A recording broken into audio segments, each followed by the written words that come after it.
अगर जो ज़्यादा इलेक्ट्रोपॉजिटिव होगा तो इलेक्ट्रोपॉजिटिव इलेक्ट्रोनेगेटिव का उल्टा दिख रहा तो डेफिनेटली इलेक्ट्रोनेगेटिविटी वाला पार्ट कम होगा। हेवियर आइसोटोप्स में इलेक्ट्रोपॉजिटिव कैरेक्टर हाई होता है तो इलेक्ट्रोनेगेटिव कैरेक्टर कम हो जाएगा। और कोई डाउट और कोई परेशानी?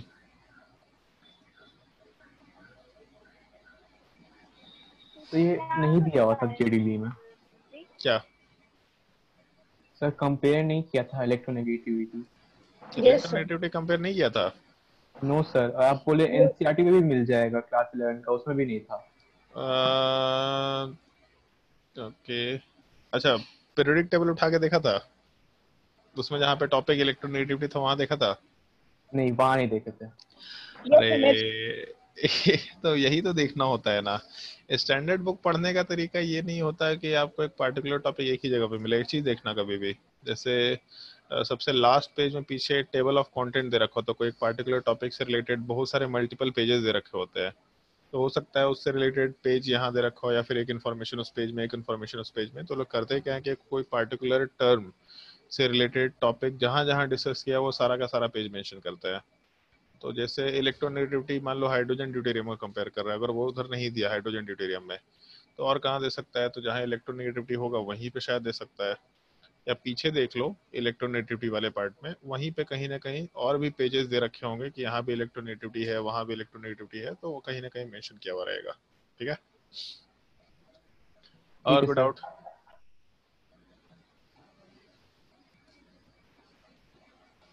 इसीलिए बुक पढ़ने बोलते हैं। उसमें क्या होता है कि जब एक टॉपिक भी पढ़ना है ना तो उसके लिए 4-5 जगह पे पढ़ना होता है, तो बहुत मजेदार इन्फॉर्मेशन मिलता है। अच्छा यहाँ पे ऐसा भी दे रखा है, अच्छा इससे रिलेटेड ये भी एक इन्फॉर्मेशन होता है, अच्छा इसी चीज से रिलेटेड एक और ये इन्फॉर्मेशन होता है। स्टैंडर्ड बुक्स रेफरेंस के लिए यूज किया जाता है, पढ़ने के लिए नहीं। इतना मोटा मोटा बुक है भाई, वो बुक तुम लोग थोड़े ना पढ़ेगा। हम लोग पढ़ लिए थे अपने टाइम पे, बहुत फुर्सत था हम लोगों के पास, तुम्हारे पास नहीं है। हम लोग वही पढ़ी हुई चीजें तुम लोग को ट्रांसफर कर रहे हैं ताकि कम टाइम में आसानी से काम हो पाए। बट रेफरेंस में कोई एक ही चीज को कैसे 4 जगह से कनेक्ट कर सकते हैं, उन सब चीजों के लिए उसको रेफरेंस में यूज करना होगा। चलो क्लास शुरू करता है। आज अनूप शायद से क्लास नहीं कर पाएगा, उसका मैसेज आया था कि आज से क्लास नहीं कर पाएगा, वो रिकॉर्डिंग देखेगा। तो क्लास शुरू करते हैं हम लोग। लास्ट क्लास में तो बोला था तुम लोगों को कि बैक बॉन्डिंग शुरू करेंगे ना, जहाँ तक हमको ध्यान है। हाँ, तो बैक बॉन्डिंग बोला था, तो बैक बॉन्डिंग शुरू कर देते हैं। एक मिनट, कहाँ गया भाई सेटिंग्स?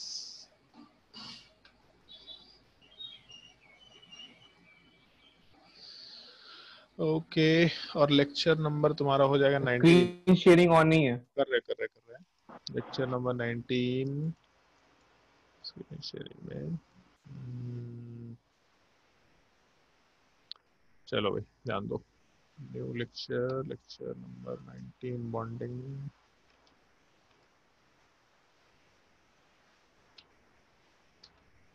तुम लोग को नोटिस मिल गया होगा और मैसेज में भी इंफॉर्मेशन मिल गया होगा तुम लोगों का इस वीक केमिस्ट्री का टेस्ट है। तो उसके कहाँ अगले तक आएगा केमिकल बॉन्डिंग में?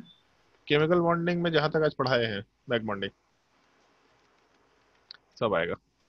और उसके अगले वीक मैथ्स का टेस्ट है, मतलब 22 तारीख को मैथ्स का टेस्ट है। और उसके अगले संडे 28 को तुम्हारा एडवांस लेवल का टेस्ट होगा, पेपर 1 एंड पेपर 2। उसका सिलेबस अभी तक हम लोग अपलोड नहीं किए हैं, बट आजकल में अपलोड कर देंगे उसका सिलेबस। तो तुम लोग का पैटर्न शायद हम लोग यही रखने वाले हैं, एक वीक केमिस्ट्री का टेस्ट, एक वीक मैथ्स का टेस्ट, एक वीक फिजिक्स का टेस्ट, और उसके बाद हम लोग आराम से 2-2 घंटे का टेस्ट होगा। ये बिल्कुल फिक्स पैटर्न होगा। 2 घंटे के पेपर में जिसको जैसा मन लेना है, जैसे केमिस्ट्री है तो केमिस्ट्री में अगर मेरा केमिकल बॉन्डिंग चलता है तो केमिकल बॉन्डिंग में हम नॉर्मली प्रेफर करेंगे कि हम नंबर ऑफ क्वेश्चन ज़्यादा रखें और 1-1 मिनट के लायक क्वेश्चन रखें। हो सकता है थोड़ा भारी क्वेश्चन भी रख सकते हो, उसमें कोई दिक्कत नहीं है। और मॉड ऑफ -2 की वैल्यू भी कितनी हो जाएगी? आवाज़ पहचानो भाई। राव सर? नहीं विशाल सर? नहीं, सर एक और बार बोलने के लिए बोलिए। हाँ यही काम बच गया है ना। तुम्हारे पास ऑप्शंस भी तो कम थे भाई, मॉड की वैल्यू बोल रहे हैं तो डेफिनेटली। चलो ठीक है, मोहित सर थे वैसे। मोहित सर। हाँ मोहित सर। तो जैसे क्या बोल रहे थे, हाँ भाई, तो जैसे क्वेश्चन जो होगा वो 2 घंटे का ही होगा। सारे पेपर 2 घंटे के होंगे तुम्हारे, फिजिक्स केमिस्ट्री मैथ सबका पार्ट टेस्ट जो चलेगा।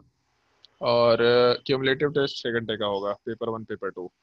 तो 2-2 घंटे वाला जो पेपर होगा वो हम लोग के मन के ऊपर डिपेंड करता है कि हम लोग पेपर क्या लेंगे। इसका ज्योत्सना का जो तुम्हारा फिजिक्स केमिस्ट्री का जो पेपर होगा 2 घंटे वाला, उसमें 2 घंटे के हिसाब से हम हर एक क्वेश्चन का 1.5 मिनट का टाइम रख करके चलेंगे। तुम्हारा पैटर्न थोड़ा अलग होगा, बाकी लोग का पैटर्न हो सकता है मेन लेवल हो। हम केमिस्ट्री में मेन लेवल प्रेफर करेंगे, क्योंकि एडवांस लेवल में तो हम मजा लेंगे ही तुम्हारा। बट केमिस्ट्री में मेन लेवल पैटर्न चलेगा, एडवांस लेवल में कुछ भी पैटर्न हो सकता है। लेकिन मैथ्स फिजिक्स में जैसे सर लोग, इस फिजिक्स का पेपर कैसा था और पेपर का क्वालिटी कैसा था फिजिक्स का? बढ़िया था क्वालिटी। मजा आया पेपर दे करके? यस सर, दिमाग पूरा का मजा आ गया। दिमाग का दही हुआ था। Yes sir. बहुत भारी भारी क्वेश्चन था यार, मतलब हम देख सर करके डर रहे आखिरी थे। क्वेश्चन पहुंचते पहुंचते सर हम पोली ही गिनते रह गए, कितना पोली है। मतलब हम भी क्वेश्चन देख करके, अरे बहुत अच्छा अच्छा क्वेश्चन था। तो ठीक है, जैसे अच्छा मार्क्स लेकर के आए तो लोगों का मार्क्स उसके बाद भी काफी अच्छा है। अगर अभी के लेवल में या फिर पहली बार टेस्ट होते वक्त भी इस तरह का मार्क्स ला रहे हैं, तो जब उन चीजों का रिवीजन करेंगे तो और भी तो उन लोगों का नंबर बढ़ेगा। और जैसे एक और हम लोग एक्स्ट्रा असाइनमेंट देना शुरू करेंगे तुम लोगों को, मतलब कुछ और डिफिकल्ट क्वेश्चंस का असाइनमेंट। मतलब जो असाइनमेंट तुम लोगों का वर्कशीट के फॉर्मेट में मिल रहा है, उसमें किसी में 4 क्वेश्चन है, 5 क्वेश्चन है, 6 क्वेश्चन है, ऐसा। बट कुछ असाइनमेंट्स हम लोगों ने पहले भी रेडी कर रखे थे रिवीजन करने कराने के लिए, टॉपिक वाइज। तो उन सब में काफी अच्छे अच्छे डिफिकल्ट क्वेश्चंस है, तो उन सब असाइनमेंट का प्रूफ रीडिंग हो रखा है, क्योंकि प्रूफ रीडिंग करना जरूरी है। हम गलती क्वेश्चन डाल देंगे तो फिर उसमें भी दिक्कत ही है। तो हम लोग जैसे इतना ध्यान रखते हैं, तभी भी एक क्वेश्चन में एक इमेज गायब हो गया था फिजिक्स वाले क्वेश्चन में। तो इसीलिए प्रूफ रीडिंग थोड़ा जरूरी होता है। हमने चाहेंगे कि वर्कशीट में एक भी क्वेश्चन में एरर निकल के ना आए, भले हम 5 क्वेश्चन करें, 6 क्वेश्चन करें, 10 क्वेश्चन करें। वर्कशीट जो चल रहा है वो तो चलेगा। उसके अलावा तुम लोगों को सर्टेन टॉपिक का एक भारी भारी असाइनमेंट कुछ मिलेगा। मतलब ज्योत्सना को मैंने एक बुक बोल दिया है, तो ज्योत्सना तुमको बुक परचेज करना है, तुमको बुक से ही क्वेश्चन सॉल्व करने हैं। तुम्हारा एक्स्ट्रा असाइनमेंट वही रहेगा, क्योंकि तुम लोग का सिलेबस लिमिटेड है। तुमको उन्हीं चीजों को एक बार, 2 बार, 3 बार, 4 बार करना है, ताकि तुम्हारा स्पीड बढ़े। और जो इंजीनियरिंग वाले लोग हैं, तुम लोगों को क्वालिटी ऑफ क्वेश्चन, थोड़ा डिफिकल्ट क्वेश्चन, सब चीज़ों का प्रैक्टिस करना है। तो फिजिक्स में यूरोडोव का क्वेश्चन वापस से मेंटेन होना शुरू होगा। उसके अलावा केमिस्ट्री में और मैथ्स फिजिक्स में भी तुम लोगों को कुछ एक्स्ट्रा असाइनमेंट्स मिलेंगे, जो तुम लोगों को एक्स्ट्रा सॉल्व करते जाना है, apart from worksheet, apart from booklet. और उसमें कुछ डिफिकल्ट क्वेश्चंस होंगे, कुछ बहुत सिंपल भी हो सकते हैं, कुछ डिफिकल्ट क्वेश्चंस भी हो सकते हैं। रैंडम क्वेश्चंस का जो सेट है, जो हम लोगों ने 12th पास आउट वालों के लिए रिवीजन के लिए बनाया था लास्ट ईयर, तो उसमें प्रूफ रीडिंग हो रखा है। क्वेश्चंस में एरर वगैरह कम है, अच्छे अच्छे क्वेश्चन तुम लोग को वहाँ पे मिल जाएंगे। तुम लोग का जब टाइम आएगा रिवीजन का, तो तुम लोगों को कुछ अच्छे लेवल के क्वेश्चन देंगे, जो अच्छे अच्छे बुक्स में है, उन सारे की जगह के क्वेश्चन आराम से देंगे। तो बढ़िया है, ठीक है, देखते हैं कैसे कर सकते हैं। बट हाँ, पेपर में नंबर सब लोग का काफी अच्छा रहा है इस बार। मेरे हिसाब से इतना स्कोर अगर अभी लेकर के आ रहे हैं ऑन ऑन एन एवरेज, जो तुम लोग का क्वेश्चन के लेवल के हिसाब से जो स्कोर है, तो अगर 50% on an average class 11th में मेंटेन करके रख लेते हैं, क्योंकि 11th ज़्यादा डिफिकल्ट है as compare to class 12th। जैसे ये चीज़ देखा होगा, 9th ज़्यादा डिफिकल्ट है as compare to 10th। Theoretical चीज़ें 10th में ज़्यादा है, तो सिमिलर टाइप से 11th ज़्यादा डिफिकल्ट है as compare to class 12th। तो 12th में जाने के बाद 20-25% मार्क्स आराम से बढ़ जाता है। अब 20-25% मार्क्स बढ़ने का मतलब नहीं कि मेरा 80% आता तो मेरा 105% हो जाएगा, ऐसा नहीं होगा। लेकिन परसेंटेज क्लास 12th में नॉर्मली इंक्रीज करता है। जिनका 40-50% क्यूमुलेटिव मार्क्स होता है, वो जब 12th में जाते हैं तो 10-15-20% मार्क्स, मतलब 60% के अराउंड मार्क्स अपने आप इंक्रीज कर जाता है। ऑर्गेनिक केमिस्ट्री थ्योरेटिकल टॉपिक है, केमिकल बॉन्ड, ये sorry, inorganic chemistry theoretical topic है। तो इन सब चीज़ों को अगर ढंग से पढ़ लेंगे तो नंबर अपने आप इंक्रीज करता है, क्योंकि ये सब कम टाइम लेते हैं। जैसे मोल कंसेप्ट है तो ज़्यादा टाइम लगता है इसमें क्वेश्चन सॉल्व करने में, एटॉमिक स्ट्रक्चर में ज़्यादा टाइम लगता है। लेकिन पीरियोडिक टेबल में थोड़ा ना टाइम लगेगा, आता है तो आता है, नहीं आता तो भी नहीं आता है। सवाल छोड़ना होगा तो भी 1 सेकंड के अंदर सोचेंगे, मतलब 5 सेकंड के अंदर। बनाना होगा तो भी 5 सेकंड के अंदर सोचेंगे। तो इसीलिए 12th में नंबर बढ़ेगा तुम लोग का। सजेशन देंगे कि क्यूमुलेटिवली इन सब चीज़ों को मेंटेन करके रखो। जिनका नंबर थोड़ा कम है, प्रियांश तुम्हारा नंबर थोड़ा कहीं कहीं पे कम है, केमिस्ट्री में अच्छा मार्क्स है बट फिजिक्स में थोड़ा नंबर कम था। तो तुम थोड़ा डाउट क्लास लेकर के अलग से जो जो चीज़ें में डिफिकल्टी रह जा रहा है उसको क्लियर करने की कोशिश करो। जो भी टॉपिक में थोड़ा सा भी डाउट है उसको क्लियर करने की कोशिश करो। कुंदन सर भी वापस आ गए हैं कल, तो कुंदन सर भी अवेलेबल है डाउट क्लास लेने के लिए। इनफैक्ट फिजिक्स में भी 4 टीचर हो गए हैं, उत्पल सर, कुंदन सर, अभिषेक सर और सौरभ सर। अरे केमिस्ट्री में दो। टाइम नहीं मिलेगा डाउट लेने का, क्योंकि अभी 8 से 11:30 केवल यही चल रहा है स्कूल का, फिर 2:30 बजे तक उसका होमवर्क सबमिट करना रहता है। ठीक है, और कोई दिक्कत नहीं है। जैसे टाइम अगर है तो निकाल के उसको पूछ सकते हैं, बट तुम लोग के पास टाइम है, तुम लोग के पास 11th के बाद 11th 12th उसके बाद भी टाइम है, मतलब अभी तो तुम लोग के पास 3 साल का टाइम है। बट अगर नहीं मिल रहा, टाइम मिलता है तो उसको क्लियर करने की जरूरत, मतलब क्लियर करने की कोशिश करो। नहीं मिलता तो कोई दिक्कत नहीं है, जो चल रहा है उसको बस फॉलो करने की कोशिश करो। नंबर बहुत खराब नहीं है, ऐसा बोलो कि खराब नंबर आ रहा है, ऐसा नहीं आ रहा। तुम लोग देखा होगा तुम्हारा नंबर अभी भी 12th वाले स्टूडेंट से ज्यादा आ रहा है। तो जो 12th वाले स्टूडेंट्स को, जिन लोगों को हम लोग पढ़ाए हैं पिछले 1 साल, उन लोगों से ज़्यादा नंबर तुम्हारा आ रहा है। तो नंबर खराब नहीं है, बट रिलेटिव कंपैरिजन में नंबर कम है। तो ठीक है, उसको हम थोड़ा 10 नंबर, 15 नंबर, 20 नंबर आराम से बढ़ा के कर सकते हैं। तो उसके लिए अगर डाउट सेशन लेना है तो फिजिक्स में, तो फिजिक्स और मैथ्स में टीचर्स की कोई कमी नहीं है। केमिस्ट्री में थोड़ा कमी है। केमिस्ट्री में हम उत्पल सर को बोल भी रहे कि सर आप केमिस्ट्री पढ़ाना शुरू कर दीजिए यार, आपके केमिस्ट्री, उनका एक्चुअल में केमिस्ट्री में 120 नंबर आया था, मतलब 163 के पेपर में, केमिस्ट्री 120 मार्क्स था। तो बोलते यार केमिस्ट्री मेरे बस का नहीं है, मतलब बहुत भारी चीज़ होती है, इतना कौन याद रखेगा। तो लोगों का केमिस्ट्री अच्छा होता है, उनका केमिस्ट्री से हमको बोल रहे सर फिजिकल केमिस्ट्री तो पढ़ा दीजिए कम से कम, या डाउट सेशन दे दीजिए। हाँ, हम डाउट दे देंगे, हम क्वेश्चन सॉल्व करके बता देंगे, उसमें दिक्कत नहीं है। हम पढ़ाएंगे नहीं उस चीज़ को, बहुत हेडेक वाला चीज़ है। तो केमिस्ट्री का डाउट सेशन थोड़ा कम अवेलेबल अभी है। एक सर हम लोग और बात भी कर रहे हैं, अब अपने अपने ही सर से बात करें जो रेजिडेंस से पढ़ाए थे, जो कुछ टॉपिक्स वगैरह सब वो डिस्कस कर लें, जो हमको पढ़ाए थे कोटा में, उन्हीं से बात कर रहे हैं कि सर 1-2 टॉपिक ऑनलाइन क्लासेस में तो आप भी ले सकते हैं, क्या दिक्कत है। तो बोले हाँ ठीक है, हमको कोई दिक्कत नहीं है, तुम्हारा कोचिंग है तो हमको क्या तकलीफ है, बढ़िया आराम से मजे से क्लास लेंगे। तो उसमें हम थोड़ा फ्री हो जाएंगे, डाउट सेशन के लिए अवेलेबल हो जाएंगे। तो डाउट होगा तो आराम से पूछ लेना, कोई दिक्कत नहीं है। डाउट सेशन लेके जो भी डाउट्स हैं उसको क्लियर करने की कोशिश करो। खुद से कर लिया तो बेस्ट है, नहीं किया तो एटलीस्ट जो 10th वाले लोग उनके पास टाइम है, जो 11th वाले लोग हैं वो लोग डाउट लेकर के फटाफट क्लियर कर सकते हैं उन सब चीज़ों को, कोई दिक्कत नहीं रहेगा। ठीक है, चलो भाई, स्क्रीन दिख रहा है तुम लोगों को? तो क्लास शुरू करते हैं। दिख रहा है स्क्रीन? Yes sir. ओके, चलो भाई, बैक बॉन्डिंग वाला पार्ट शुरू करते हैं। इससे लास्ट क्लास में तुम लोगों को मेंशन किया था कि हम लोग लेविस एसिड और लेविस बेस वाले पार्ट की बात कर रहे थे। तो जैसे लेविस एसिड और लेविस बेस की जब हम लोग बात करते हैं तो उस केस में ऐसा कंसिडर करते हैं कि जो भी इलेक्ट्रॉन पेयर को डोनेट करता है उस चीज़ को हम लोग बेस बोलते हैं, और जो भी इलेक्ट्रॉन पेयर को एक्सेप्ट करता है उस केस में वहाँ पे टर्म एसिड लगा सकते हैं। तो जब बैक बॉन्डिंग की बात करते हैं तो एग्जैक्टली लेविस एसिड और लेविस बेस का इंट्रैक्शन टाइप का ही पार्ट चलता है। और नॉर्मली होता क्या है, जैसे तुम लोग को याद होगा, जब हम लोग लेविस ऑक्टेट रूल के एक्सेप्शंस की बात करते हैं, तो जो भी लेविस ऑक्टेट रूल वाला पार्ट था उनके अगर एक्सेप्शंस की बात करें तो वहाँ पे सबसे पहला एक्सेप्शन जो हम लोग मेंशन करके चल रहे थे, वहाँ पे मेंशन किया था इनकम्प्लीट ऑक्टेट, या फिर उसी चीज़ को हम लोग हाइपोवैलेंट मॉलिक्यूल बोल सकते हैं। जैसे BH3 वाला पार्ट, या AlCl3 वाला पार्ट, BF3 वाला पार्ट, इस तरह के जो भी मॉलिक्यूल्स है, इन सब में सेंट्रल एटम वाले पार्ट के ऊपर हम लोग के पास एक एक इनकम्प्लीट ऑक्टेट वाला पार्ट था। मतलब बोरोन वाले पार्ट में हम लोग के पास टोटल 6 वैलेंस इलेक्ट्रॉन है। इसका मतलब 8 इलेक्ट्रॉन कंप्लीट नहीं है। अगर 8 इलेक्ट्रॉन नहीं है तो आराम से हम लोग इनकम्प्लीट ऑक्टेट का केस यहाँ पे मेंशन करते हुए काम कर सकते हैं। तो पॉइंट ये आता है, जैसे एक्चुअल में लेविस ऑक्टेट रूल बहुत गलत नहीं है, स्पेशली हाइपोवैलेंट मॉलिक्यूल के केस में गलत नहीं है। हाइपोवैलेंट मॉलिक्यूल के केस में इनकम्प्लीट ऑक्टेट वाला पार्ट कंप्लीट हो जाता है, किसी न किसी तरीके से कुछ भी करके कंप्लीट हो जाता है। जैसे बैक बॉन्डिंग करके, ब्रिज बॉन्डिंग करके, मतलब मॉलिक्यूल अपना ऑक्टेट कंप्लीट कर लेता है। हाइपर वैलेंट मॉलिक्यूल जो है वो एक्सेप्शन है, तो हाइपर वैलेंट में ज़्यादा इलेक्ट्रॉन हो जाते हैं। ज़्यादा इलेक्ट्रॉन होना दिक्कत नहीं है, कम इलेक्ट्रॉन होना दिक्कत है। तो इस केस में जो हाइपोवैलेंट वाला पार्ट है, ये पार्ट किसी तरीके से ट्राई करता है कि अपने इलेक्ट्रॉन्स वाले पार्ट को 8 में कन्वर्ट कर ले, मतलब ऑक्टेट कंप्लीट कर ले। तो नॉर्मली बोरोन वाले पार्ट के ऊपर 6 वैलेंस इलेक्ट्रॉन है, इसका मतलब यहाँ पे हम लोग के पास इनकम्प्लीट ऑक्टेट है। और अगर ढंग से देखे तो हाइब्रिडाइजेशन वाला पार्ट sp2 है, बोरोन के ऊपर 3 बॉन्ड मतलब sp2 हाइब्रिडाइजेशन। तो हाइब्रिडाइजेशन sp2 है, इसका मतलब एक हम लोग के पास वैकेंट p ऑर्बिटल भी एग्जिस्ट कर रहा है। तो अगर मान लो कि हम लोग के पास वैकेंट p ऑर्बिटल है, तो लास्ट क्लास में यही चीज़ मेंशन किया था कि अगर सवाल में वैकेंट p ऑर्बिटल दे रखा या वैकेंट d ऑर्बिटल हो रखा तो उस चीज़ को हम लोग आराम से लेविस एसिड बोल सकते हैं। इसका मतलब अपना बोरोन वाला part Lewis acidic character show कर रहा है, पहला चीज़। फ्लोरीन की अगर बात करें हम लोग, तो फ्लोरीन वाले पार्ट के ऊपर लोन पेयर है। अगर लोन पेयर है तो जो भी स्पीसीज के पास लोन पेयर होता है वो लोन पेयर वाला पार्ट या इलेक्ट्रॉन पेयर वाला पार्ट डोनेट कर सकते हैं। अगर डोनेट कर सकते हैं तो वहां से हम लोग आराम से टर्म लेविस बेस मेंशन करते हुए काम कर सकते हैं।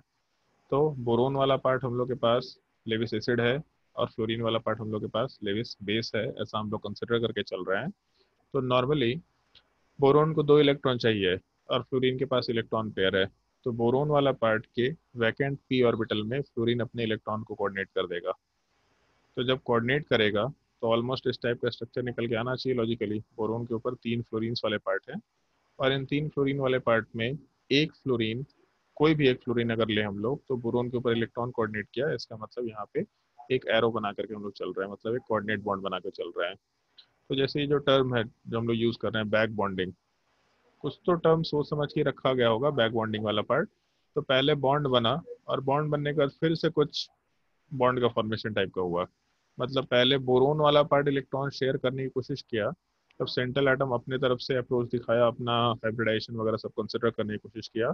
फिर इसका इनकम्प्लीट ऑक्टेट होने पे फ्लोरीन वाला पार्ट वापस से कुछ एक्स्ट्रा बॉन्ड बनाने की कोशिश कर रहा है, वापस से बैक बॉन्ड बनाने की कोशिश कर रहा है, तो इसलिए हम लोग टर्म नॉर्मली बैक बॉन्डिंग बोल सकते हैं। तो इस केस में अगर एक मॉलिक्यूल के अंदर जस्ट बगल वाले पोजीशन पे हम लोग के पास लेविस एसिड और लेविस बेस है, जिसमें लेविस एसिड वाले पार्ट में ऑक्टेट वाला पार्ट इनकम्प्लीट है, तब उस केस में आराम से जो बाहर के एटम्स हैं वो पार्ट आराम से लोन पेयर कोऑर्डिनेट करके हम लोग के एक कोऑर्डिनेट बॉन्ड का फॉर्मेशन कराएंगे। इसी लोन पेयर के कोऑर्डिनेट करने वाले पार्ट की वजह से जो भी बॉन्ड का फॉर्मेशन होता है, इस चीज़ को हम लोग बैक बॉन्ड आराम से बोल सकते हैं। पूरे प्रोसेस को हम लोग बैक बॉन्डिंग बोल रहे हैं, बट जो बॉन्ड बना इस चीज़ को हम लोग बैक बॉन्ड बोल सकते हैं। पॉइंट ये होता है जैसे एक फ्लोरीन है यहाँ पे, तो सिमिलर टाइप से दूसरा फ्लोरीन भी तो अपना लोन पेयर कोऑर्डिनेट कर सकता है, और सिमिलर टाइप से तीसरा फ्लोरीन भी तो लोन पेयर कोऑर्डिनेट कर सकता है।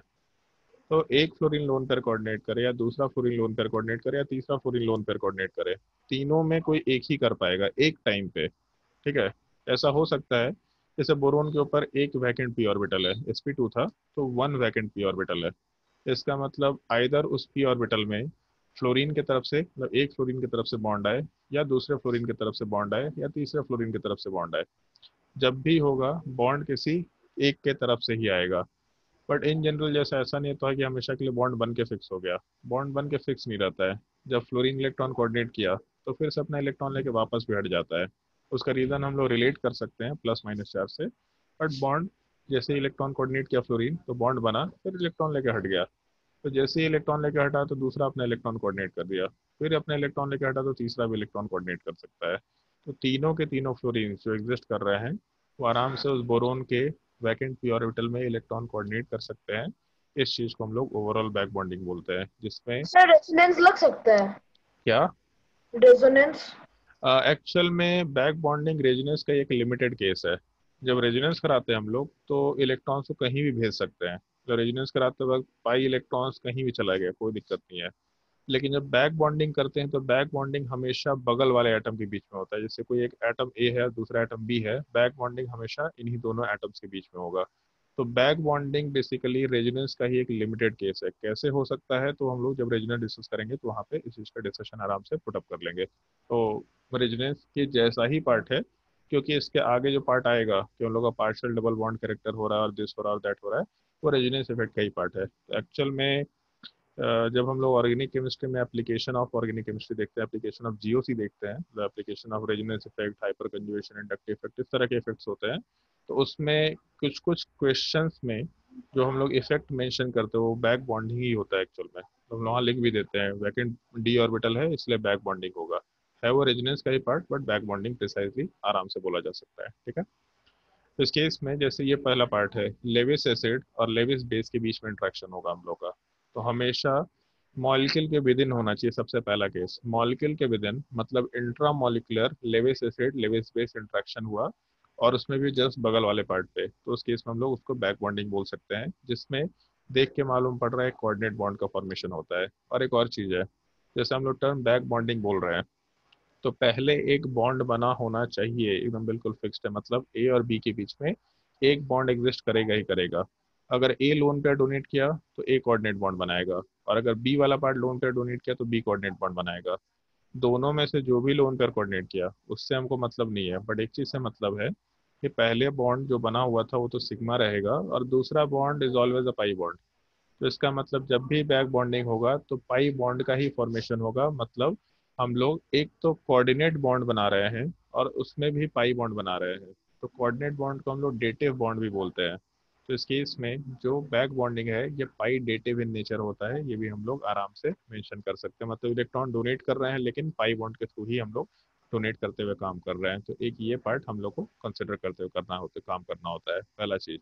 दूसरा, कुछ छोटे छोटे पॉइंट्स है जिन चीज़ को हम लोग यूज़ कर सकते हैं। जैसे मान लो कि ऐसा स्ट्रक्चर है, ए से बी वाले पार्ट का बॉन्ड बन रखा, और कोई भी एक एटम कोऑर्डिनेट बॉन्ड बना दिया, चाहे ए हो या बी हो, से मतलब नहीं है। तो पहले स्ट्रक्चर में हम लोग के पास सिंगल बॉन्ड था, दूसरे स्ट्रक्चर में हम लोग के पास डबल बॉन्ड है। तो जैसे रेजोनेंस वाले पार्ट में मेंशन कर रहे थे कि कहीं सिंगल बॉन्ड है कहीं डबल बॉन्ड है, इसका मतलब one and partial bond exist करेगा।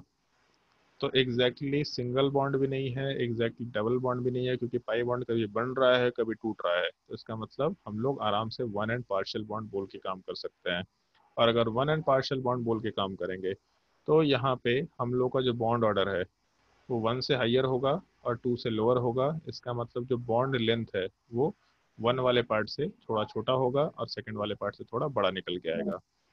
तो जब भी बैक बॉन्डिंग होगा तब हमेशा पार्शियल डबल बॉन्ड करेक्टर आएगा। तो जब भी पार्शियल डबल बॉन्ड करेक्टर आएगा तो बॉन्ड लेंथ घटेगा ही घटेगा, ये बिल्कुल फिक्स्ड है। इसको डायरेक्टली हम लोग कंसिडर करके काम कर सकते हैं। मतलब जिन दोनों एटम्स के बीच में बैक बॉन्डिंग होगा वहाँ पे बॉन्ड लेंथ चेंज होना ही होना है। बैक बॉन्डिंग होगा तो बॉन्ड लेंथ घटेगा, हो सकता है उसकी वजह से दूसरे का इफेक्ट कुछ और हो, बट अगर दो एटम्स के बीच में बैक बॉन्डिंग हो रहा तो डेफिनेटली उन दोनों एटम्स के बीच में बॉन्ड लेंथ वाला पार्ट इंक्रीज करेगा, ऐसा बोल सकते हैं। कभी कभी सिनेरियो ऐसा होता है कि हाइब्रिडाइजेशन भी चेंज हो जाता है। अब हम लोग उस पॉइंट को डिस्कस कर सकते हैं। जैसे तुमको याद होगा केमिकल बॉन्डिंग के हाइब्रिडाइजेशन में एक क्वेश्चन छुड़वा दिया था तुम लोगों को, याद है कुछ? केवल एक क्वेश्चन छुड़वाया हाँ था कि यस सर। बोले थे कि इसमें थोड़ा आगे कंसेप्ट है, रेजोनेंस में डिस्कस करेंगे। तो इन जनरल ये कंसेप्ट यूज किया जाता है। जैसे resonance is a very effective effect बोल सकते हैं, मतलब एक इफेक्ट है, ऑर्गेनिक केमिस्ट्री का एक इफेक्ट है, काफी इफेक्टिव नेचर का है। जब भी कभी कोई लोन पेयर या फिर कोई ये नेगेटिव चार्ज रेजोनेंस में जाएगा तो उसको हम लोग हाइब्रिडाइजेशन में काउंट नहीं करते हैं। उस एक पार्टिकुलर पॉइंट पर सवाल बना हुआ है। तो रेजोनेंस अगर पढ़ रखे होते हैं तो उस चीज़ का डिस्कशन हो जाता है, कोई दिक्कत नहीं है, बट नहीं पढ़ रखे थे तो इसलिए उस चीज़ को स्किप किया था मैंने। तो उस केस में जब भी कभी लोन पेयर या फिर नेगेटिव चार्ज रेजोनेंस का पार्ट होता है तो उसको हाइब्रिडाइजेशन में काउंट नहीं करते।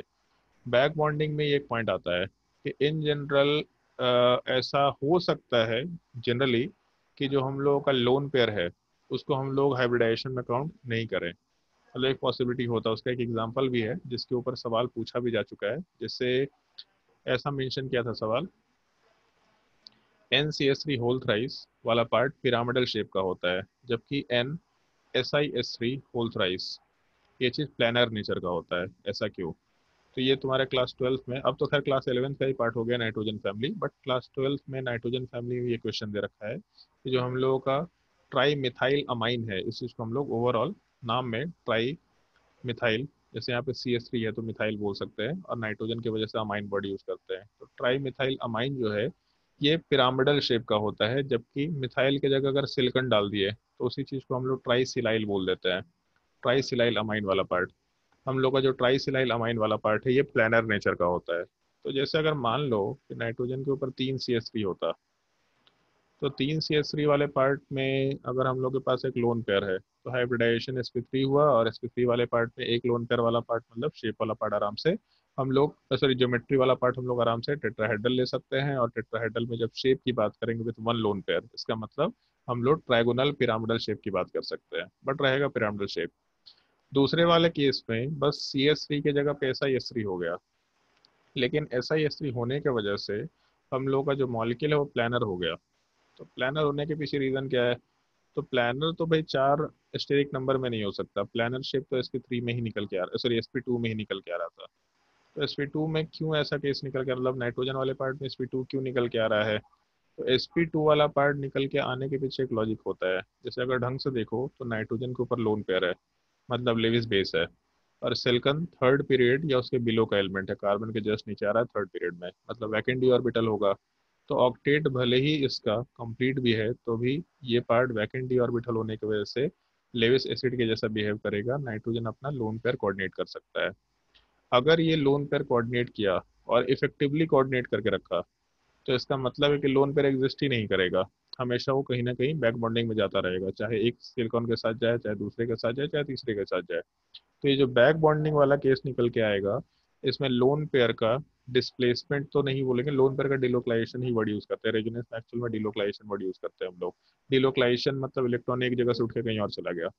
तो लोन पेयर का डिलोकलाइजेशन या लोन पेयर का डोनेशन इतना डोमिनेंट है या इतना इफेक्टिव है कि लोन पेयर नाइट्रोजन पे एग्जिस्ट नहीं करता। अब पॉइंट ये होता है, जैसे हमको नहीं मालूम कि जो डोनेशन है हम लोग इलेक्ट्रॉन का, जो कोऑर्डिनेट बॉन्डिंग है या फिर बैक बॉन्डिंग है, ये कितना इफेक्टिव है। लेकिन एक चीज तो दिखता है, जैसे अगर मान लो ये मॉलिक्यूल प्लानर शेप का है, तो क्यों प्लानर शेप आया होगा। तो प्लानर शेप आने का रीजन है कि sp2 टाइप का हाइब्रिडाइजेशन रहा होगा, और sp2 हाइब्रिडाइजेशन तब होता जब लोन पेयर को हम लोग काउंट नहीं कर पाते। लोन पेयर को क्यों नहीं काउंट कर पाते, तो यहाँ पे इफेक्टिव बैक बॉन्डिंग होने के वजह से हम लोग का लोन पेयर नाइट्रोजन पे एग्जिस्ट ही नहीं कर रहा। तो एग्जिस्ट ही नहीं कर रहा तो हम लोग काउंट कैसे करेंगे। तो इसके प्लानर शेप से हम लोग इसके sp2 हाइब्रिडाइजेशन को डिड्यूस किए, और ऐसा एजम्पशन लिए कि लोन पेयर वाला पार्ट रेजोनेंस में या बैक बॉन्डिंग में बहुत ही इफेक्टिवली चला गया। तो अगर बैक बॉन्डिंग बहुत इफेक्टिव है तो लोन पेयर वाले पार्ट को हम लोग हाइब्रिडाइजेशन में कंसिडर नहीं कर पाएंगे, और जब हाइब्रिडाइजेशन में कंसिडर नहीं करेंगे, इसका मतलब डेफिनेटली हम लोग के मॉलिक्यूल का जो शेप है वो भी कहीं ना कहीं से चेंज कर सकता है। ये एक पॉसिबिलिटी निकल के आ सकती है। तो ये भी एक पॉइंट हम लोग को थोड़ा ध्यान रखना होता है कि बॉन्ड लेंथ वाला पार्ट तो चेंज करेगा, ये बिल्कुल फिक्स है, ये तो बिल्कुल फिक्स है कि बॉन्ड लेंथ चेंज करेगा, लेकिन हाइब्रिडाइजेशन वाला पार्ट चेंज कर भी सकता है और चेंज नहीं भी कर सकता। दोनों पॉसिबिलिटी, हाइब्रिडाइजेशन में और मे नॉट चेंज, ऐसा हम लोग आराम से बोल सकते हैं। अगर हाइब्रिडाइजेशन चेंज किया तो खुद से सोच के बताओ, बॉन्ड एंगल चेंज करेगा कि नहीं करेगा। करेगा। करेगा। अगर हाइब्रिडाइजेशन चेंज हो तो बॉन्ड एंगल चेंज होगा कि नहीं होगा। होगा। करेगा। यस हम अगर हाइब्रिडाइजेशन चेंज हुआ तो बॉन्ड एंगल चेंज होगा ही होगा। मतलब अगर hybridisation may or may not change है तो बॉन्ड एंगल भी मे और मे नॉट चेंज आराम से कंसिडर करते हुए काम कर सकते हैं। तो इस केस में जैसे bond length will always change ऐसा बोल सकते हैं, लेकिन hybridisation may or may not change, therefore bond angle may or may not change, ऐसा कंसिडरेशन हम लोग इन पूरे पार्ट में आराम से मेंशन करते हुए काम कर सकते हैं। तो जैसे इसका नोट्स मेरे पास पड़ा हुआ है, ये तुम लोग को आज हम भेज देंगे। इसको हम ये क्लास 12 वाले में इन लोगों को पढ़ाए थे अभी रिसेंटली, तो वो तो नोट्स मेरे पास पड़ा हुआ है। तो ये सारी चीज़ें वही चीज़ें हैं, वो सारा पॉइंट बस लिखवा रखे हैं। पहला पॉइंट उसमें शायद मेरे हिसाब से ऐसा ही होगा, it is a intramolecular Lewis acid Lewis base interaction. Intramolecular Lewis acid और लेविस बेस का मतलब क्या, मॉलिक्यूल के विद इन लेविस एसिड और लेविस बेस का इंट्रैक्शन है, पहला कंसेप्ट। दूसरा कंसेप्ट हम लोग, it is pi dative in nature, जो यहाँ पे मेंशन किया, it is pi dative in nature. हमेशा जो बॉन्ड बनेगा वो पहले बॉन्ड के एग्जिस्टेंस के बाद ही बनेगा, मतलब हमेशा पाई बॉन्ड का ही फॉर्मेशन होगा, तो इसीलिए पाइडेटिव इन नेचर। तीसरा तो पार्ट डेटिव का बॉन्ड मीनिंग क्या होता है? डोनेटिंग। डेटिव मतलब दाता, वर्ड सुना है कभी ऐसे हिंदी में जो दाता वर्ड यूज यस करते सर, हैं, यस यस सर। सर। तो वही डेटिव मतलब दाता जो डोनेट कर सकता हो। तो इस केस में कोऑर्डिनेट बॉन्ड में क्या होता है, तो कोऑर्डिनेट बॉन्ड में हमेशा एक ही एलिमेंट दोनों इलेक्ट्रॉन डोनेट करता है, शेयर नहीं करता, तो इसलिए यहाँ पे डेटिव वर्ड यूज कर सकते हैं। ठीक है। तो जैसे कोऑर्डिनेट बॉन्ड को हम लोग डेटिव बॉन्ड भी बोलते हैं, कोऑर्डिनेट बॉन्ड और डेटिव बॉन्ड। तो पाई डेटिव ही रहेगा हमेशा, कोऑर्डिनेट बॉन्ड बनेगा जो कि पाई बॉन्ड के फॉर्मेशन के फॉर्मेट में ही रहेगा। तीसरा पॉइंट, हमेशा bond length will change, bond length हमेशा चेंज करेगा ही करेगा अगर बैक बॉन्डिंग का केस है तो। चौथा point, hybridisation may or may not change. और छठा point, bond angle may or may not change, दोनों पॉसिबिलिटी हो सकता है। बट पांचवा उस छठा कहाँ से? अरे वही, मतलब डिस्प्लेसमेंट बार बार हो रहा था कि एक नंबर का कितना नंबर याद रखे यार। चलो, तो उसमें तो जैसे पहला क्या बोले थे? नालायक आदमी जो बोल रहे वो नहीं सुन रहा, नंबरिंग पे दिमाग लगा रहा है। पहला है intramolecular Lewis acid Lewis base interaction. Intramolecular मतलब मॉलिक्यूल के विद इन लेविस एसिड और लेविस बेस का इंट्रैक्शन होगा, और वो भी बगल वाले एटम पे, आजू बाजू के एटम पे नहीं होगा, पहला ओके चीज। सर। दूसरा, पाइडेटिव इन नेचर। तीसरा, बॉन्ड लेंथ हमेशा चेंज करेगा। चौथा, hybridisation may or may not change. पांचवा, bond angle may or may not change, ऐसा बोल सकते हैं। और उसके अलावा कुछ कंसिडरेशंस और ध्यान रखने होते हैं, जैसे क्वेश्चंस मोस्टली बैक बॉन्डिंग के फैक्ट से रिलेटेड पूछेगा सिंपली, या फिर कुछ नेचर ऑफ पाई बॉन्ड से पूछेगा। जैसे एक सवाल ये होता है, नेचर ऑफ बैक बॉन्डिंग क्या है। तो नेचर ऑफ बैक बॉन्डिंग का मतलब होता है कि हम लोग जो पाई बॉन्ड बना रहे हैं वो पाई बॉन्ड कौन से ऑर्बिटल्स के ओवरलैप से बन रखा है। तो जैसे 2p ओवरलैप बना, एक तो पहली चीज ये है कि अगर पाई बॉन्ड है तो पाई बॉन्ड कभी भी एस ऑर्बिटल से तो नहीं बनेगा, बचपन से पढ़ते आ रहे हैं। तो इसके इसमें एस ऑर्बिटल तो नेचर में नहीं आ सकता। 2p ओवरलैप हो सकता है, या फिर 3p ओवरलैप हो सकता है, 2p 3p ओवरलैप हो सकता है, बेसिकली p ऑर्बिटल हो सकता है, और साथ ही साथ कॉम्बिनेशन में d ऑर्बिटल हो सकता है। 2p 3d ओवरलैप हो गया, फिर 3p 3d ओवरलैप हो गया।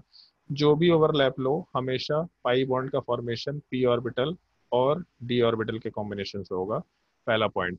तो उस केस में जो हम लोगों के पाई बॉन्ड का स्ट्रेंथ है, जो तुम लोगों को मेंशन किया था, 2p सबसे स्ट्रॉन्गर ओवरलैप होता है। फिर उसके बाद 2p 3p का नंबर आता है। फिर उसके बाद हम लोग के पास, सॉरी, 2p 3d का नंबर आता है। फिर उसके बाद हम लोग के पास 2p 3p का नंबर आता है। फिर उसके बाद हम लोग आगे वाले पार्ट में 3p बॉन्ड लेके चलते हैं, 3p 3d बॉन्ड लेके चलते हैं। लेकिन ये जो ओवरलैप्स है, 3p 3d, ये सब बहुत ही इनफेक्टिव होता है, ये सब अपने काम का नहीं होता। मैक्सिमम एफिशिएंसी या सबसे बेस्ट ओवरलैप, सबसे स्ट्रॉन्गेस्ट बॉन्ड 2p ओवरलैप में होगा पाई बॉन्ड के लिए। फिर उसके बाद 2p 3d वाले पार्ट में होगा। फिर 2p 3p वाले पार्ट पे नंबर निकल के आता है। तो जब हम लोग पाई बॉन्ड के स्ट्रेंथ को कंसिडर करेंगे, तो इससे हम लोग बैक बॉन्डिंग के इफेक्टिवनेस को कंसिडर कर सकते हैं। जैसे लॉजिकली बैक बॉन्डिंग के इफेक्टिवनेस का क्या मतलब आना चाहिए, तो बैक बॉन्डिंग के इफेक्टिवनेस का मतलब ये समझ में आ रहा है कि जैसे ए और बी एटम है और ए और सी एटम है, तो इन दोनों में अगर ए वाला पार्ट बी और सी को लोन पर कोऑर्डिनेट कर रहा है, तो जो पाई बॉन्ड बन रहा है बैक बॉन्डिंग से, वो जितना स्ट्रॉन्गर बनेगा, उतना ही इफेक्टिवली पाई बॉन्ड का फॉर्मेशन रह रहा होगा। तो जितना स्ट्रॉन्गर पाई बॉन्ड, उस केस में हम लोगों का बैक बॉन्डिंग वाला पार्ट उतना ही इफिशिएंट या उतना ही इफेक्टिव निकल के आना शुरू हो जाएगा। तो हम लोग जो पाई बॉन्ड का स्ट्रेंथ होता है, इस स्ट्रेंथ वाले पार्ट से हम लोग आराम से पाई बॉन्ड के, या सॉरी बैक बॉन्डिंग वाले पार्ट के स्ट्रेंथ को, या बैक बॉन्डिंग वाले पार्ट के हम लोग एक्सटेंट को आराम से कंपेयर कर सकते हैं कि सबसे इफेक्टिव बैक बॉन्डिंग कहाँ हो रहा है, सबसे हाईएस्ट एक्सटेंट, एक्सटेंट वर्ड ऐसा मेंशन कर रहे हैं, सबसे हाईएस्ट अमाउंट, सबसे highest extent of back bonding कहाँ पे हो रहा है। तो ये पाई बॉन्ड के नेचर का थोड़ा ध्यान रखना, पाई बॉन्ड के स्ट्रेंथ के नेचर का थोड़ा ध्यान रखना है, जिसको हम लोग डायरेक्टली क्वेश्चन के एप्लीकेशन में यूज करना शुरू करेंगे। तो पहला चीज, ऐसे कंसिडरेशन में जो 5 पॉइंट ऊपर डिस्कस किया था, उन सब के बाद नेचर ऑफ बैक बॉन्डिंग कैसा है, जो बैक बॉन्डिंग हुआ उसमें पाई बॉन्ड जो बना, वो कौन से ओवरलैप से बना है, ये पार्ट एक कंसिडरेशन का होगा जो ध्यान रखना होगा। दूसरा, नेचर ऑफ बैक बॉन्ड में कौन से ऑर्बिटल ओवरलैपिंग में गए, ये तो मालूम पड़ जाता है। तो यहाँ से हम लोग इफेक्टिवनेस ऑफ बैक बॉन्डिंग आराम से कंपेयर कर सकते हैं। और जब effectiveness of back bonding compare करेंगे, तो उसके कंपैरिजन करने से हम लोगों को आराम से एक और चीज़ निकल के आ जाएगा कि बहुत सारे क्वेश्चन में हम लोग Lewis acidic character, Lewis basic character, इन सब चीज़ों की बात करते हैं। तो अगर इफेक्टिवनेस ऑफ बैक बॉन्डिंग मालूम होगा, तो उस तरह के कैरेक्टर्स को भी हम लोग आराम से कंपेयर कर पाएंगे। तो हम लोगों के क्वेश्चन मोस्टली इफेक्टिवनेस से रिलेटेड होंगे या फिर नेचर ऑफ बैक बॉन्डिंग से रिलेटेड होंगे। दूसरा, जब बैक बॉन्डिंग होता है तो उसके इसमें ऑर्बिटल का ओवरलैप क्या होता है, जिसमें एक बड़ा ही यूनिक कंसेप्ट है। ये यूनिक कंसेप्ट वाला पार्ट हम लोग डिस्कस करेंगे। इंटरनल एक्साइटेशन, मॉलिक्यूल के फॉर्मेशन के बाद इंटरनल एक्साइटेशन, क्योंकि बॉन्ड के फॉर्मेशन के लिए क्या होता है, एक यूनिक कंसेप्ट हम लोग आराम से वहाँ पे डिस्कस करेंगे। नाइट्रोजन के केस में मेरे हिसाब से डिस्कस करेंगे, उसका बहुत ही स्टैंडर्ड एग्जाम्पल है जो थोड़ा ध्यान रखना होता है। तो जैसे ये जो 5-6 पॉइंट्स मैंने डिस्कस किए, ये 5-6 पॉइंट से रिलेटेड क्वेश्चन होंगे, या फिर इन 5-6 पॉइंट्स को हम लोग जनरली एक पॉइंट के जैसा कंसिडर कर सकते हैं। बट मोस्टली हम लोग को क्वेश्चन के फॉर्मेट में काम करना, तो मतलब बैक बॉन्डिंग के एप्लीकेशन को डिस्कस करना होता है इन 5-6 फॉर्मेट्स में को यूज करके। बैक बॉन्डिंग के एप्लीकेशन, जो एक्सटेंट ऑफ बैक बॉन्डिंग है, नेचर ऑफ बैक बॉन्डिंग, ये सब बेसिकली एप्लीकेशन की पार्ट है। लेकिन शुरुआत के 3-4-5 पॉइंट्स को हम लोग नॉर्मली डिस्कस करते हैं, ताकि हम लोग आराम से एप्लीकेशन ऑफ बैक बॉन्डिंग वाले पार्ट को डिस्कस कर पाएँ, जिसका एक एप्लीकेशन ऊपर अभी जस्ट डिस्कस किया भी था। फिर ट्राई मिथाइल अमीन वाला पार्ट पिरामिडल शेप का होता है, जबकि ट्राइसिलाइलामीन वाला पार्ट प्लानर है। ये एप्लीकेशन ऑफ बैक बॉन्डिंग है। बैक बॉन्डिंग होने की वजह से लोन पेयर काफ़ी इफेक्टिवली डिलोकलाइज होता है, जिसके वजह से हम लोगों का लोन पेयर हाइब्रिडाइजेशन में काउंट नहीं होता, तो हाइब्रिडाइजेशन sp2 निकल के आता है। तो इस केस में प्लानर शेप हम लोग कंसिडर कर सकते हैं। उल्टा, प्लानर शेप आया इसलिए sp2 हाइब्रिडाइजेशन है, बट हम लोग उसको थ्योरेटिकली एक्सप्लेन करने की कोशिश कर रहे हैं। ये एक्सपेरिमेंटल फैक्ट है प्लानर शेप, हम लोग थ्योरेटिकली उसको बैक बॉन्डिंग से रिलेट करने की कोशिश कर रहे हैं। और भी एप्लीकेशन में, जैसे लास्ट क्लास में एक चीज़ बताया था, Cl2O वाले पार्ट में बॉन्ड एंगल होना चाहिए 109 से कम due to lone pair, lone pair bond पे रिपल्शन, बट बॉन्ड एंगल 111 के अप्रॉक्स निकल के आता है। तो 111 के अप्रॉक्स कैसे निकल के आएगा, तो उसकी इसमें बैक बॉन्डिंग का एक केस निकल के आता है जिसको हम लोग इस एप्लीकेशन वाले पार्ट के लिए आराम से यूज़ कर सकते हैं।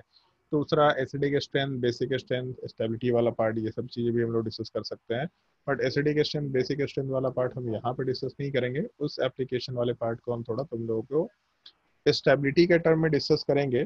बैक बॉन्डिंग जितना ज़्यादा होगा हम एक स्टेटमेंट देंगे, लोन पेयर जितना डिलोकलाइज होगा उतना ही स्टेबिलिटी रहेगा, ये सब डिस्कशन करेंगे हम लोग। लेकिन एसिडिक स्ट्रेंथ को यहाँ पे डिस्कस नहीं करेंगे, हम केवल स्टेबिलिटी तक के पार्ट का डिस्कशन करेंगे और उसके बाद फिर एसिडिक स्ट्रेंथ, बेसिक स्ट्रेंथ, रेजिनेस वाले पार्ट के टाइम पे डिस्कशन करेंगे। तो एप्लीकेशन वाले पार्ट पे हम लोग जैसे डिस्कशन ये सब कर सकते हैं, जैसे सबसे पहला सवाल जो है, मतलब क्वेश्चन के फॉर्मेट में ही काम करें, मल्टीपल क्वेश्चंस है तो जो मल्टीपल क्वेश्चंस होंगे हम क्वेश्चन के फॉर्मेट में ही काम करते चले जाएंगे। सबसे पहला क्वेश्चन जो हम लोग कंसिडर कर सकते हैं, ऐसा कर सकते हैं, compare boron fluorine bond length. Question note भी करने की जरूरत नहीं, बस डिस्कशन देखना है तुम लोगों को, क्वेश्चन तो थियोरेटिकल पार्ट है, डिस्कशन देखते जाओ। Boron fluorine bond length in BF3 and BF4 minus. तो पहला सवाल है तो हम ही डिस्कस कर रहे हैं इस चीज़ को। जैसे BF3 और BF4 माइनस दिया, तो बोरोन के ऊपर पहले वाले केस में 3 फ्लोरीन है, जबकि दूसरे वाले केस में हम लोग के पास 4 फ्लोरीन्स है। तो अगर मान लो हम लोग यहाँ माइनस चार्ज बनाते तो सेंट्रल एटम पे आराम से बना के चल सकते हैं, ये तो सबसे पहला केस हो गया। जब हम लोग पहले वाले स्ट्रक्चर की बात करेंगे BF3 की, तो बोरोन के ऊपर हम लोग के पास वैकेंट डी ऑर्बिटल है। मतलब ये चीज़ देखते हुए काम करना है, क्वेश्चन जब भी आएगा तो याद रखना ही रखना है, स्पेशली ग्रुप 13 के एलिमेंट्स में। तो सॉरी, वैकेंट पी ऑर्बिटल है, sp2 हाइब्रिडाइजेशन। तो अगर बोरोन के ऊपर 3 बॉन्ड है, मतलब वैकेंट पी ऑर्बिटल है, sp2 हाइब्रिडाइजेशन होने की वजह से कोई लोन पेयर नहीं है, तो ये पार्ट लेविस एसिड है, फ्लोरीन के ऊपर लोन पेयर है, इसका मतलब यहाँ पे आराम से बैक बॉन्डिंग हो सकता है। तो पहले वाले केस में बैक बॉन्डिंग पॉसिबल है। दूसरे वाले केस में बोरोन वाले पार्ट पे 4 बॉन्ड्स हैं, बोरोन वाला पार्ट सेकेंड पीरियड का एलिमेंट है। तो अगर सेकेंड पीरियड का एलिमेंट है और इसमें 4 बॉन्ड है, तो एक बॉन्ड का मतलब 2 इलेक्ट्रॉन, 4 बॉन्ड का मतलब 8 इलेक्ट्रॉन। अगर बोरोन के ऊपर 8 इलेक्ट्रॉन्स हो गए तो डेफिनेटली बोरोन के पास ऑक्टेट कंप्लीट हो चुका है, कोई वैकेंट पी ऑर्बिटल नहीं है। तो अगर यहाँ पे कोई वैकेंट पी ऑर्बिटल नहीं है, इसका मतलब यहाँ पे फ्लोरीन चाह के भी बैक बॉन्डिंग नहीं कर सकता, तो इस केस में बैक बॉन्डिंग का केस हम लोग के पास निकल के नहीं आ रहा। अगर बैक बॉन्डिंग होगा तो बैक बॉन्डिंग होने की वजह से पार्शियल डबल बॉन्ड कैरेक्टर होगा, उसको ऐसे ही मेंशन करेंगे, पार्शियल डबल बॉन्ड कैरेक्टर। तो अगर बैक बॉन्डिंग हुआ तो पार्शियल डबल बॉन्ड कैरेक्टर वाला पार्ट डेवलप करेगा, और अगर partial double bond character develop करेगा मतलब सिंगल बॉन्ड के जगह पे बॉन्ड ऑर्डर बढ़ेगा, और अगर बॉन्ड ऑर्डर बढ़ेगा तो बॉन्ड लेंथ वाला पार्ट आराम से डिक्रीज कर सकता है। तो इसका मतलब आराम से बोल सकते हैं इन दोनों में हम लोगों का बॉन्ड लेंथ BF4 माइनस में ज़्यादा होगा एज कम्पेयर टू BF3। ये सबसे पहला एप्लीकेशन है जो हम लोग आराम से यहाँ पे रिलेट करके काम कर सकते हैं। दूसरा क्वेश्चन तुमको खुद से सोच के देखना है, बोरोन ऑक्सीजन बॉन्ड लेंथ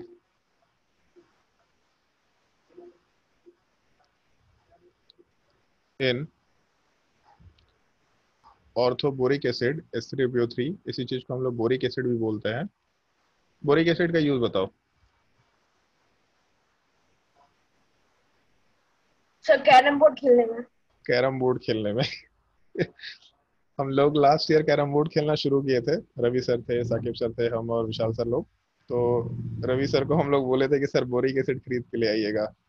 तो रवि सर को एक्चुअल में कभी रवि सर कैरम बोर्ड नहीं खेले थे, जिंदगी में कभी नहीं खेले थे। तो बोरिक एसिड का छोटा सा डिबिया आता है कैरम बोर्ड के लिए, एकदम छोटा सा डिब्बा टाइप का आता है, जो मार्केट में मिलता है ना, जो पाउडर वगैरह हम लोग लगाते हैं, कभी कुछ छिल जाता है पैर वैर तो उसके लिए, उस टाइप का उस टाइप का एक पाउडर आता है, मतलब उस टाइप के डब्बे में आता है।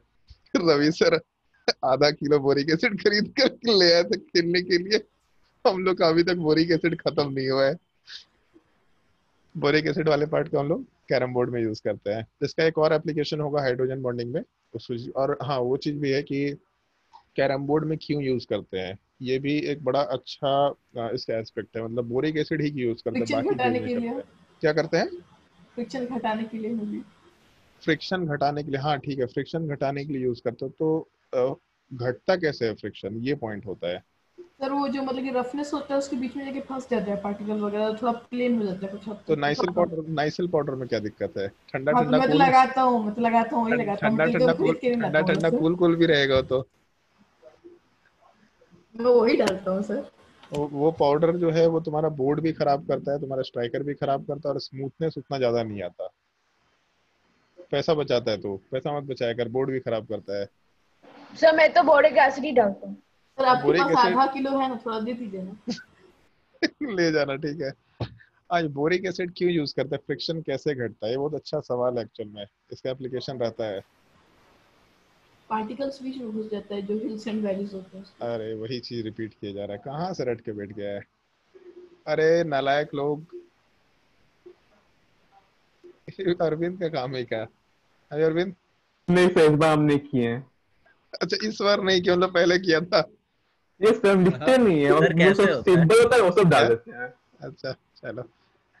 क्या बोल रहा है ये? प्रियांश क्या बोला? कैसे होता है सर, कैसे बताइए ना। होता है? कैसे होता है बता दे रहे हैं। जैसे जो बोरिक एसिड वाला पार्ट है वो हाइड्रोजन बॉन्डिंग करता है, और हाइड्रोजन बॉन्डिंग करते वक्त सर वो पूछा लिखते कैसे हो ऊपर। क्या एनोटेशन।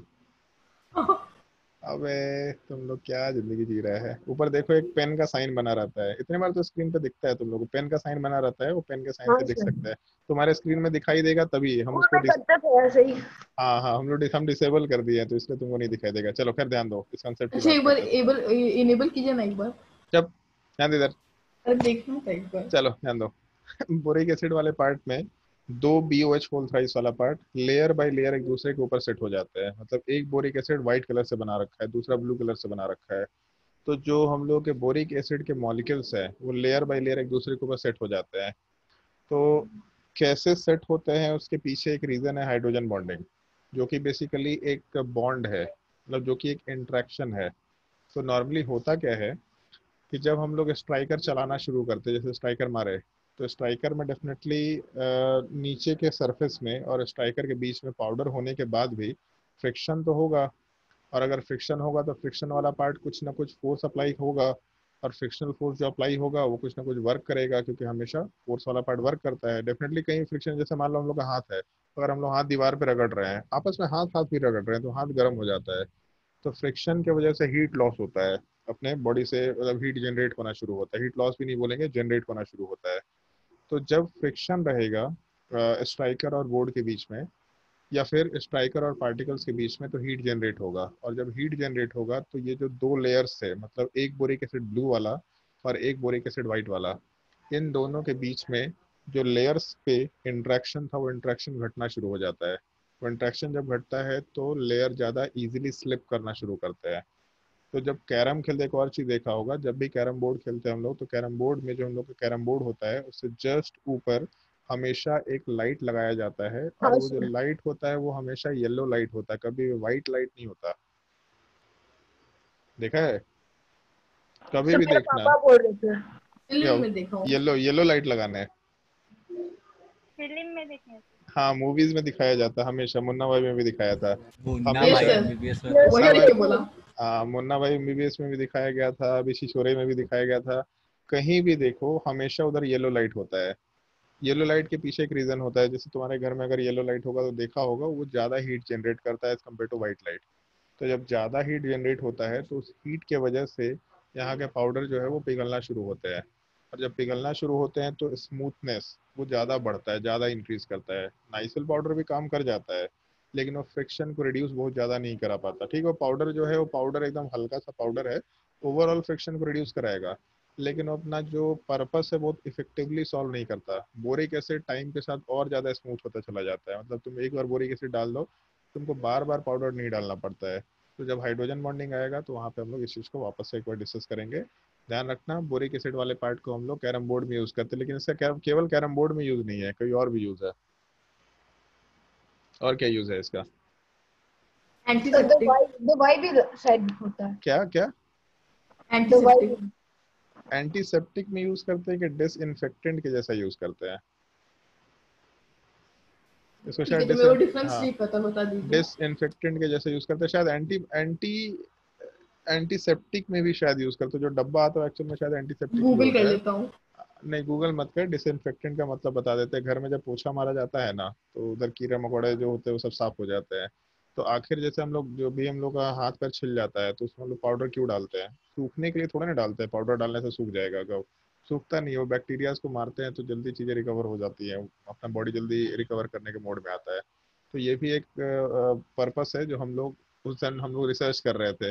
यहाँ चलो ठीक है भाई, इसी से हम लोग पोछा मरवाया करेंगे, एटलीस्ट अब आधा किलो बोरिक एसिड खेलते खेलते बुढ़ापा आ जाएगा हम लोग का। यूज तो करना ही है उसका। अभी भी आधा डब्बा बचा हुआ है हम लोग के पास, जिसको लेना वो ले सकता है, 108 कोई किलो दिक्कत होगा नहीं। तो बांट दीजिएगा। हाँ ठीक है, बांट देंगे, कोई दिक्कत नहीं है। चलो ट्राई करो, क्वेश्चन ट्राई करके देखो। तो क्या? कोचिंग में कंपटीशन रख दीजिए, उसी में खेल लिया जाएगा उसी पाउडर से। चल क्वेश्चन ट्राई कर, अच्छा आइडिया है। पास कर रहे हैं। तो येलो लाइट भी लगाइएगा, क्या करेंगे? हाँ येलो येलो लाइट लाइट भी, भी लगाइएगा। येलो लाइट भी लगाएंगे। काम करेंगे, मेरे पास जगह नहीं होगा तो आदित्य यार को लेके खड़ा कर देंगे, टांग के रख इसको ऐसे खड़ा होकर के टांग ले। मेरे कोई प्रॉब्लम नहीं है, अगर पढ़ाई नहीं होगा खैर खिलाया जाएगा तो। चलो सवाल ट्राई करो। सर किस मेरे केस स्क्रीन में पे नोटेशन नहीं जा रहा है। क्या हो गया? जो नोटेशन था वो जा नहीं रहा है, जो ड्राइंग बना हुआ था। यूज कर लीजिए। जा नहीं रहा? एनोटेशन तो है नहीं स्क्रीन पे, मेरे मेरा स्क्रीन पे। स्क्रीन चला गया। हाँ मतलब इधर चला स्क्रीन पे गया सर। एनोटेशन नहीं है, थोड़ा लैग कर रहा होगा। और ज्योत्सना तुम्हारा आवाज बहुत धीरे आता है, बहुत धीरे आता है। ट्राई करो, सवाल ट्राई करो। Compare bond sorry boron oxygen bond length in H3BO3 and BOH whole 4 minus. Rao sir कल 4 बार पूछे तो जो था मेरे से क्या बोलूं। अरे सॉल्व कर सवाल, बकवास मत कर, बहुत मार मारेंगे हम। किसमें बॉन्ड लेंथ बड़ा होगा, H3BO3 में या फिर BOH होल 4 में, मतलब BOH होल 4 माइनस में? तो दूसरे वाले में। अगर हम लोग BOH होल थ्राइस लेके चलेंगे तो उस केस में ये स्ट्रक्चर निकल के आएगा। और BOH होल 4 माइनस लेके चलेंगे तो इस केस में बोरोन के ऊपर एक नेगेटिव चार्ज है और बेसिकली 4 बॉन्ड है। तो इस केस में ऑक्सीजन के ऊपर लोन पेयर है, बोरोन के ऊपर वैकेंट ऑर्बिटल है। तो इसका मतलब आराम से वैकेंट p ऑर्बिटल होने की वजह से ये लेविस एसिड के जैसा बिहेव करेगा और यहाँ पे बैक बॉन्डिंग हो सकता है। लेकिन दूसरे वाले केस में बैक बॉन्डिंग वाला पार्ट नहीं हो सकता। तो अगर बैक बॉन्डिंग हो रहा है जबकि दूसरे वाले केस में बैक बॉन्डिंग नहीं हो रहा, तो इसका मतलब बैक बॉन्डिंग होने से इसमें बोरोन ऑक्सीजन के बीच में पार्शियल डबल बॉन्ड कैरेक्टर आएगा। और अगर पार्शियल डबल बॉन्ड कैरेक्टर आया तो इसका मतलब है कि हम लोग का जो बॉन्ड लेंथ वाला पार्ट है वो आराम से डिक्रीज कर जाएगा। तो हम लोग का बॉन्ड लेंथ आराम से H3BO3 को अगर कंसिडर करके चले, H3BO3 वाले पार्ट में बॉन्ड लेंथ कम होगा as compare to BOH whole 4 minus. ये बड़ा ही सिंपल सा एप्लीकेशन है जो हम लोग आराम से डिस्कस करते हुए काम कर सकते हैं। तीसरा क्वेश्चन जो हम लोग को डिस्कस करना है वो हम लोग ये कर सकते हैं। हाँ ठीक है, तीसरा क्वेश्चन ये कंसिडर किया जा सकता है कि discuss the nature of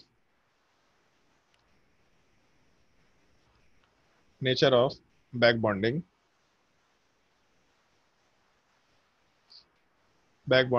in BF3। BF3 में नेचर ऑफ पाई बॉन्ड या फिर nature of back bond discuss करना है। चलो ध्यान दो, फिर नया सवाल है तो उसको हम पहले डिस्कस करेंगे, फिर तुम लोग को अगले सवाल को खुद से ही ट्राई करके देखना है। जब हम लोग nature of back bonding discuss करेंगे तो निकालने का एक तो हम लोग ऑर्बिटल के ओवरलैप का सिस्टम यूज कर सकते हैं, उस चीज को भी डिस्कस करेंगे अभी के लिए। लेकिन पहले हम सिंपल तरीके से बात कर रहे हैं। जैसे सबसे पहला पार्ट, जब फ्लोरीन वाला पार्ट लोन पेयर कोऑर्डिनेट करेगा तो ये देखना जिस एलिमेंट के ऊपर लोन पेयर कोऑर्डिनेट हुआ है उसके कौन से ऑर्बिटल को हम लोग लेके चलो, उसका हाइब्रिडाइजेशन देखना सिंपली। जैसे बोरोन का हाइब्रिडाइजेशन अगर कंसीडर करें तो sp2 है। sp2 का मतलब ये है कि एक p ऑर्बिटल वाला पार्ट वैकेंट है। तो जब p ऑर्बिटल वैकेंट है और वो भी 2p वाला पार्ट वैकेंट है, तो अगर एक p ऑर्बिटल वैकेंट है तो डेफिनेटली उसी में इलेक्ट्रॉन एक्सेप्ट कर सकते हैं और कोई ऑप्शन नहीं है अपने पास। तो एक चीज मालूम पड़ गया कि बोरोन वाले पार्ट में हम लोग के पास पाई बॉन्ड बनाने के लिए या इलेक्ट्रॉन पेयर एक्सेप्ट करने के लिए 2p ऑर्बिटल एग्जिस्ट कर रहा है। अगर 2p ऑर्बिटल एग्जिस्ट कर रहा है तो हम लोग बोरोन का तो 2p लेके चल सकते हैं। दूसरा, बाहर वाले एलिमेंट में बस ये देखना कि उसका इलेक्ट्रॉनिक कन्फिग्रेशन क्या होता है। जैसे फ्लोरीन है अगर, तो फ्लोरीन वाले पार्ट में वैलेंस शेल इलेक्ट्रॉनिक कन्फिग्रेशन अगर कंसिडर करें तो 2s2 2p5। इसका मतलब अपने जो इलेक्ट्रॉन्स है वो p ऑर्बिटल्स वाले पार्ट में एग्जिस्ट कर रहे हैं। तो जब भी कभी बाहर वाले पार्ट का नेचर निकालना होगा, मतलब बाहर वाले का ऑर्बिटल निकालना होगा, तो बस ये देखना कि हम लोग का जो इलेक्ट्रॉन है वो कहाँ एग्जिस्ट कर रहा है, कौन से वैलेंस शेल में एग्जिस्ट कर रहा है। जिस वैलेंस शेल में एग्जिस्ट करेगा हम लोग उसमें एस ऑर्बिटल तो कंसिडर कर नहीं सकते, उसको छोड़ देना। पी ऑर्बिटल वाला पार्ट अगर है पाई बॉन्ड बनाने के लिए आराम से यूज कर सकते हैं, तो उसको आराम से यहाँ कंसिडर करके काम कर सकते हैं। और वैसे भी फ्लोरीन सेकंड पीरियड का एलिमेंट है, तो डी ऑर्बिटल होगा नहीं, 3p ऑर्बिटल होगा नहीं। बोरोन भी सेकंड पीरियड का एलिमेंट है, तो 2p ऑर्बिटल के अलावा कोई ऑप्शन नहीं है, क्योंकि एस ऑर्बिटल वाला पार्ट तो पाई बॉन्ड ही नहीं बना सकता।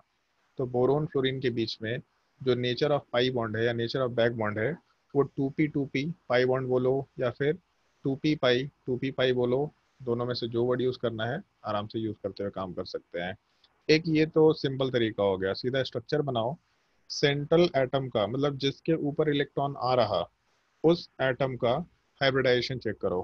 हाइब्रिडाइजेशन अगर sp2 है तो वैकेंट p ऑर्बिटल होगा, अगर sp3 है तो वैकेंट d ऑर्बिटल रहने पे ही बैक बॉन्डिंग हो पाएगा, अदरवाइज पॉसिबिलिटी नहीं है। और बाहर वाले एटम का जो इलेक्ट्रॉन कोऑर्डिनेट कर रहा, बाहर भी नहीं अंदर भी हो सकता है कोऑर्डिनेशन, जो एटम लोन पेयर कोऑर्डिनेट कर रहा उस केस में केवल ये देखो कि वहां पे वैलेंस शेल में कहाँ पे इलेक्ट्रॉन है। जो भी वैलेंस शेल में इलेक्ट्रॉन होगा उसमें एस वाले पार्ट को छोड़ के, और क्योंकि पी ब्लॉक का एलिमेंट है तो डेफिनेटली वैलेंस शेल में इलेक्ट्रॉन हम लोग के 2p में ही होगा, ये ऑब्वियस सी बात है। तो उस केस में उसके सॉरी 2p भी नहीं, p ऑर्बिटल में होगा, 2p में हो या 3p में हो रहेगा p ऑर्बिटल में।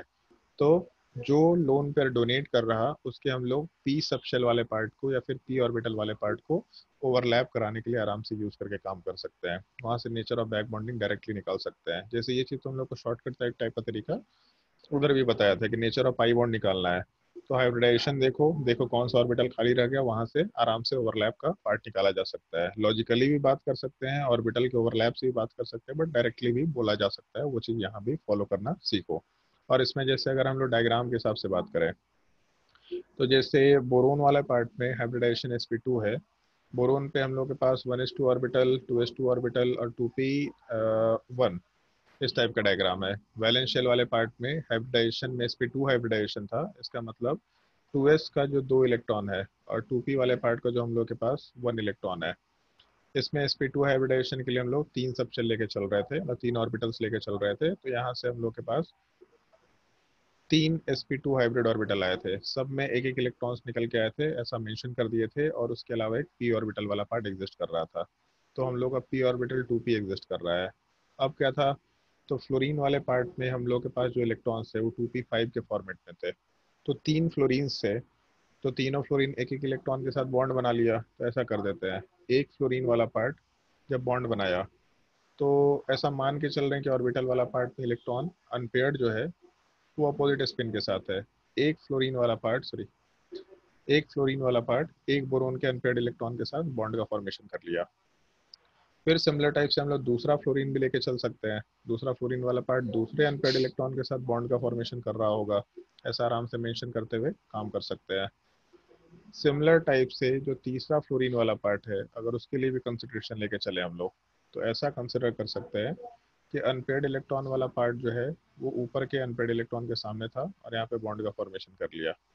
बट इसके अलावा बैक बॉन्डिंग करते वक्त फ्लोरीन अपने लोन पेयर को बोरोन के ऑर्बिटल में डाल रहा था। तो जैसे एक चीज देखो, फ्लोरीन वाले पार्ट में हम लोग के पास जो ऑर्बिटल है वैलेंस और शेल जो में, तीसरा एफ है उसका ऐसे मतलब कि राइट साइड में बनाया है, कोई स्पेशल रीजन अरे नहीं है?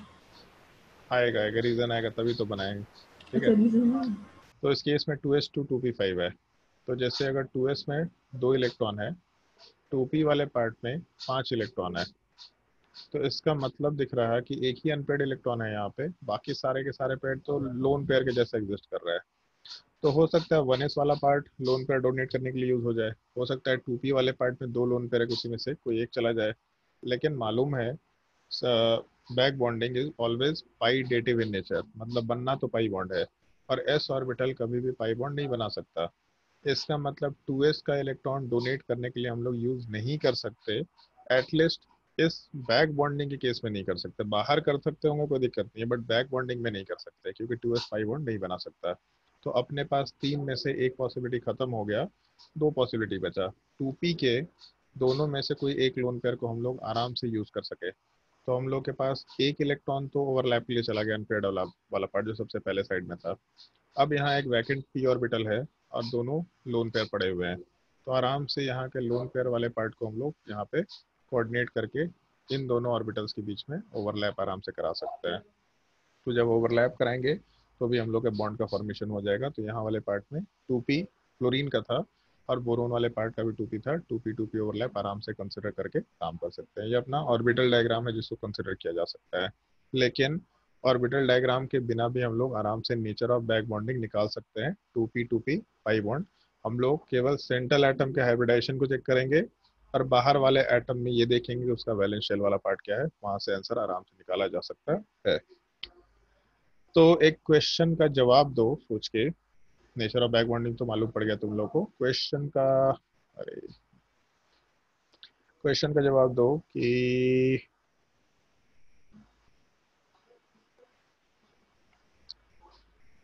NCl3 shows effective back bonding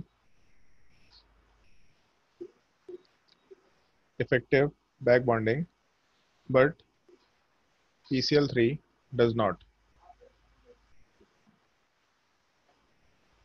NCl3 effective back bonding करता है बट PCl3 नहीं करता है, ऐसा क्यों?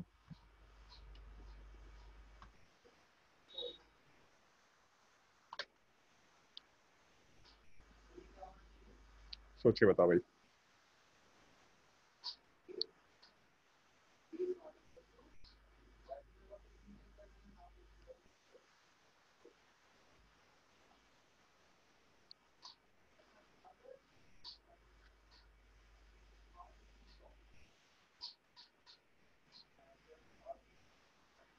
डी ऑर्बिटल के कारण। थर्ड पीरियड का डी ऑर्बिटल है इसीलिए। थर्ड पीरियड का डी ऑर्बिटल इसीलिए नहीं।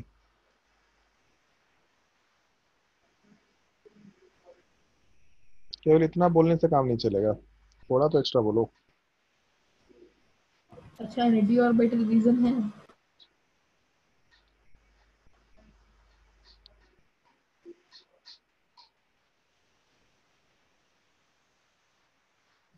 तो 2p 3p pi bond 3p 3p pi bond से ज्यादा इफेक्टिव होता है। हाँ एग्जैक्टली, ज़्यादा इफेक्टिव भी नहीं होता है। अब ऊपर एक चीज़ जस्ट मेंशन भी किया था तुम लोगों को, ये पॉइंट 3p और 3p3d, ये जो पाई बॉन्ड से ये काफ़ी इनइफेक्टिव होता है। अगर इनइफेक्टिव होते हैं तो नहीं कर सकते, तो इस तरह के पाई बॉन्ड का फॉर्मेशन हम लोग नहीं करा सकते हैं। तो जैसे मान लो ऐसा इफेक्टिवनेस ऑफ पाई बॉन्ड मतलब बैक बॉन्डिंग पूछा, या फिर बैक बॉन्डिंग ही पूछा कि बैक बॉन्डिंग शो ही नहीं करता है, तो क्यों नहीं शो करता? तो इसको सीधा नेचर ऑफ बैक बॉन्डिंग से रिलेट करना। जैसे सबसे पहला सवाल तो ये कि बैक बॉन्डिंग करते वक्त कौन डोनर एटम होगा, कौन एक्सेप्टर एटम होगा, ये चीज निकालना सबसे जरूरी कंडीशन होता है। तो पहले वाले केस में डोनर एटम कौन होना चाहिए? नाइट्रोजन। नाइट्रोजन वाला पार्ट या फिर क्लोरीन वाला पार्ट? दोनों कर सकता है। दोनों कर सकता है कि नहीं? हाँ सर, दोनों कर सकता है। पक्का?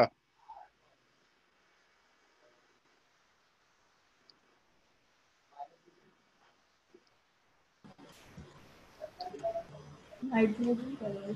डोनर एटम नाइट्रोजन हो सकता है, क्लोरीन हो सकता है, कि दोनों हो सकता है?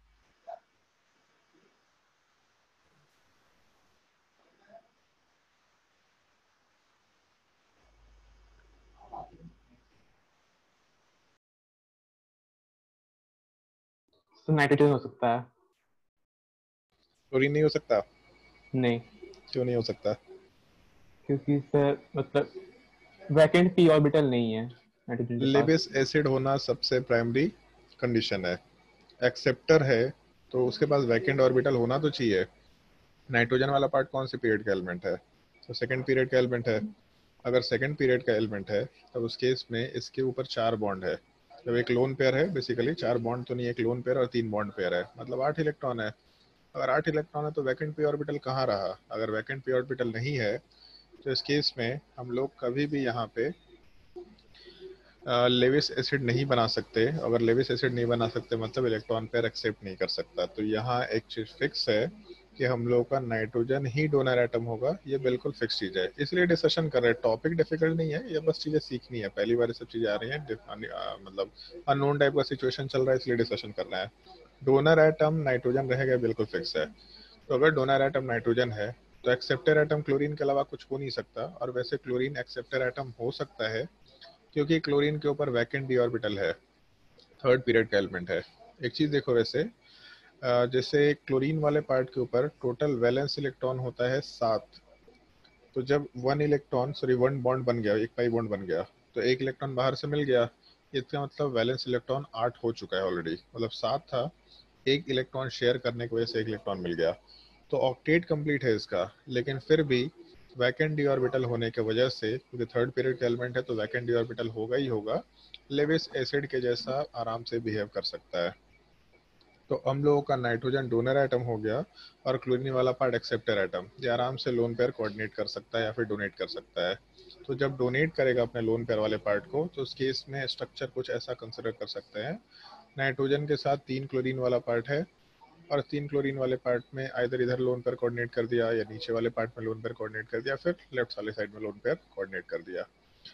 हम लोगों को क्योंकि इफेक्टिवनेस से मतलब है, मतलब बेसिकली हम लोगों को नेचर ऑफ पाई बॉन्ड से मतलब है, तो नेचर ऑफ पाई बॉन्ड कैसे निकालेंगे? तो एक चीज दिख रहा, जैसे सिंपली ये सोचना नेचर ऑफ पाई बॉन्ड के लिए, जो एटम है उस सेकंड पीरियड का है या नहीं है।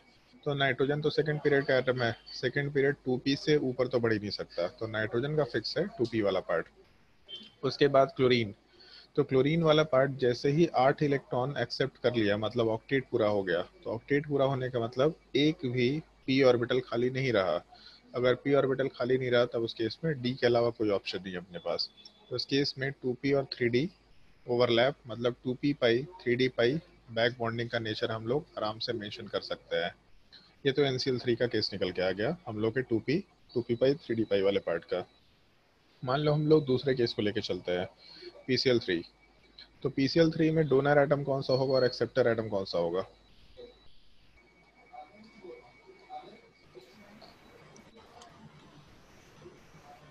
Cl. ये बताओ, फास्फोरस वाला पार्ट डोनर एटम हो सकता है कि नहीं हो सकता? सोच समझ के जवाब देना, हड़बड़ी नहीं है। फास्फोरस एटम डोनर एटम हो सकता है कि नहीं हो सकता? क्या हो सकता है। एलिमेंट है आवाज नहीं आ रहा, थोड़ा क्लियरली बोलो। सर, थर्ड पीरियड का एलिमेंट है। हाँ, तो डोनर एटम हो सकता है कि नहीं हो सकता? हम डोनर एटम की बात कर रहे हैं, लेविस बेस की बात कर रहे हैं।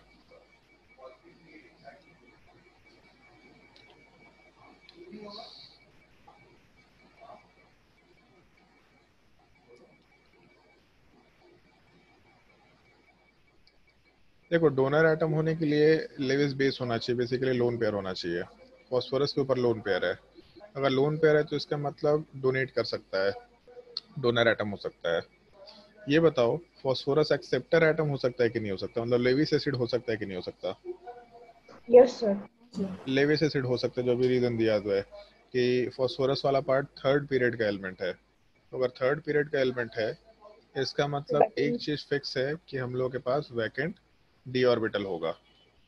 तो पॉइंट ये है कि इसको डोनर के जैसा ले कि इसको एक्सेप्टर के जैसा ले। तो चलो क्लोरीन का नेचर देख लेते हैं हम लोग। तो फास्फोरस वाला जो पार्ट है वो डोनर भी हो सकता है और ये पार्ट एक्सेप्टर भी हो सकता है, दोनों पॉसिबिलिटी है। क्लोरीन की अगर बात करें हम लोग, तो क्लोरीन क्या होगा? तो क्लोरीन वाला पार्ट अगर कंसिडर करके चले तो क्लोरीन के ऊपर लोन पेयर है, इसका मतलब डोनेट कर सकता है, तो डोनर एटम हो सकता है। और अभी जस्ट ऊपर डिस्कस किया था वैकेंट डी ऑर्बिटल है तो एक्सेप्टर भी हो सकता है। तो फास्फोरस डोनर या एक्सेप्टर हो सकता है, क्लोरीन भी डोनर या एक्सेप्टर हो सकता है। तो कौन सा होगा नहीं मालूम, करके देख लेते हैं। दोनों में से कुछ भी रहा, कौन सा हो रहा है एक बार करके देख लेते हैं। तो जैसे अगर मान लो क्लोरीन वाला पार्ट अपना डोनर एटम हुआ, तो डोनर एटम का जो ऑर्बिटल यूज होगा उसके लिए केवल ये देखना कि उसका वैलेंस शेल इलेक्ट्रॉन कहाँ एग्जिस्ट कर रहा है। तो क्लोरीन वाला पार्ट फ्लोरीन के जस्ट नीचे आता है। फ्लोरीन में 2s2 2p5 होता है, तो फ्लोरीन वाले पार्ट में, तो क्लोरीन वाले पार्ट में 3s2 3p5 अपना एटॉमिक ये वैलेंस शेल इलेक्ट्रॉनिक कॉन्फ़िगरेशन निकल के आएगा। तो अपना जो इलेक्ट्रॉन है वो 3p में एग्जिस्ट कर रहा है। डोनर एटम का केवल हम लोग ये देख लेंगे इलेक्ट्रॉन वाला पार्ट 3p में एग्जिस्ट कर रहा है कि नहीं कर रहा। अगर 3p में एग्जिस्ट कर रहा है तो डोनर एटम का तो काम हो गया। मतलब अगर क्लोरीन वाला पार्ट डोनर एटम होता है, एक पॉसिबिलिटी, तब उसके इसमें नेचर ऑफ पाई बॉन्ड अगर कंसिडर करें तो क्लोरीन के तरफ से हम लोग आराम से 3p लेके चल सकते हैं। और फॉस्फोरस की अगर बात करें तो फॉस्फोरस के ऊपर ऑलरेडी 4 बॉन्ड्स हैं। 4 बॉन्ड्स का मतलब sp3 हाइब्रिडेशन है, तो वैकेंट d ऑर्बिटल के अलावा कोई ऑप्शन नहीं है। और अगर थर्ड पीरियड का एलिमेंट है, इसका मतलब 3d के अलावा कोई ऑप्शन नहीं है। तो 2p 3d पाई बॉन्ड का फॉर्मेशन होगा अगर क्लोरीन वाला पार्ट डोनर एटम रहा तब। ये अपना पहला सिनेरियो है। दूसरी पॉसिबिलिटी क्या हो सकती है कि फॉस्फोरस वाला पार्ट डोनर एटम बन जाए। तो इस केस में क्या होगा, तो जो क्लोरीन वाला पार्ट है वो अगर एक्सेप्टर एटम बनेगा, तो एक्सेप्टर एटम के लिए वैकेंट ऑर्बिटल तो चाहिए, आएंगे उस चीज़ पे। बट फॉस्फोरस पहले देख लेते हैं। फॉस्फोरस का इलेक्ट्रॉनिक कन्फिग्रेशन नाइट्रोजन के जैसा होगा। नाइट्रोजन वाले पार्ट में 2s2 2p3 होता है, तो फॉस्फोरस वाले पार्ट में 3s2 3p3 के बराबर वैल्यू है।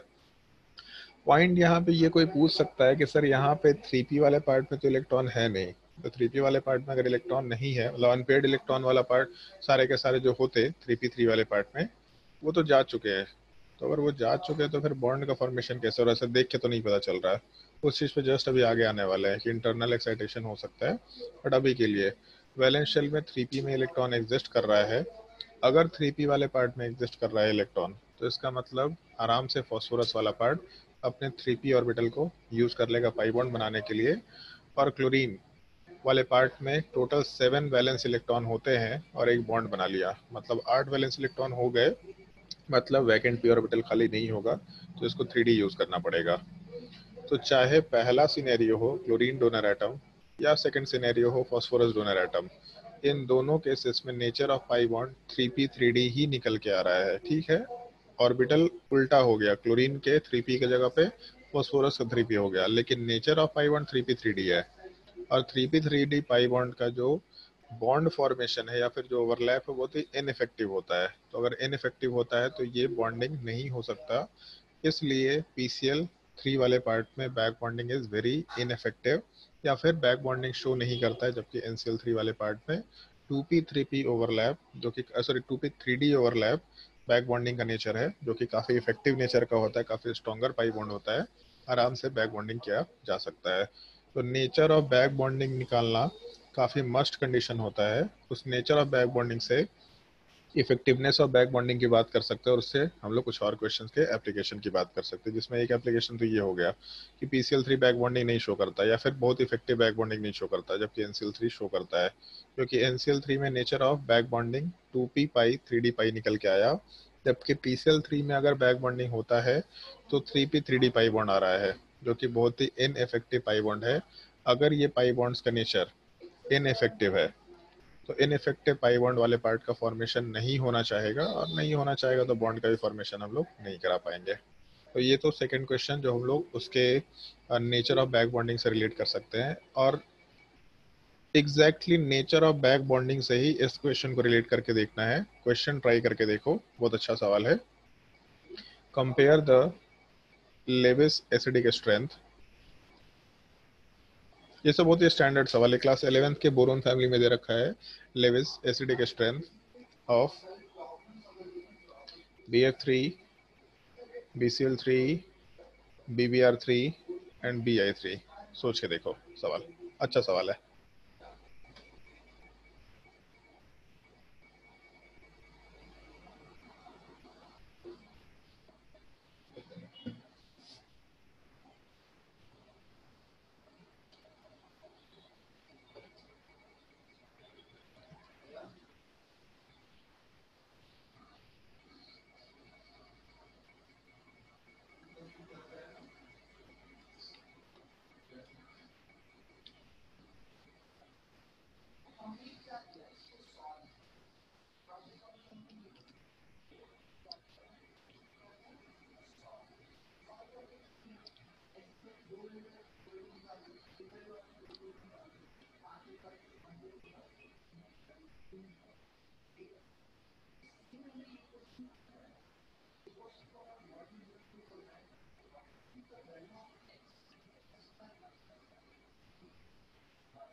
बताओ भी सोच के जल्दी।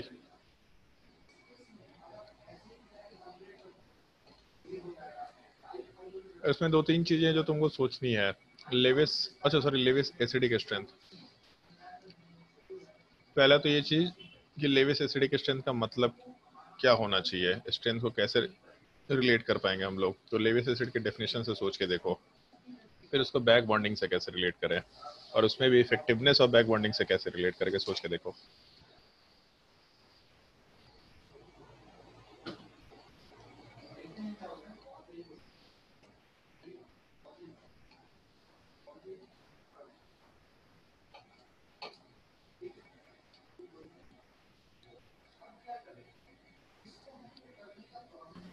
सर BF3 सबसे स्ट्रॉन्गेस्ट होगा क्या? लॉजिक के साथ चाहिए हमको आंसर। इलेक्ट्रोनेगेटिविटी।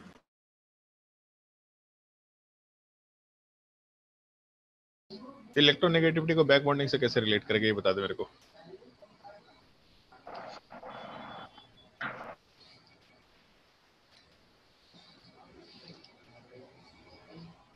बैक बॉन्डिंग से इन चीजों को रिलेट करना है। बैक बॉन्डिंग में नहीं, ज्यादा प्रिसाइजली जो इलेक्ट्रॉन ज्यादा एक्सेप्ट करेगा टेंडेंसी तो वो ज्यादा अच्छा एसिड बन जाएगा। तो वो कौन ज्यादा एक्सेप्ट करेगा, यही तो पॉइंट है।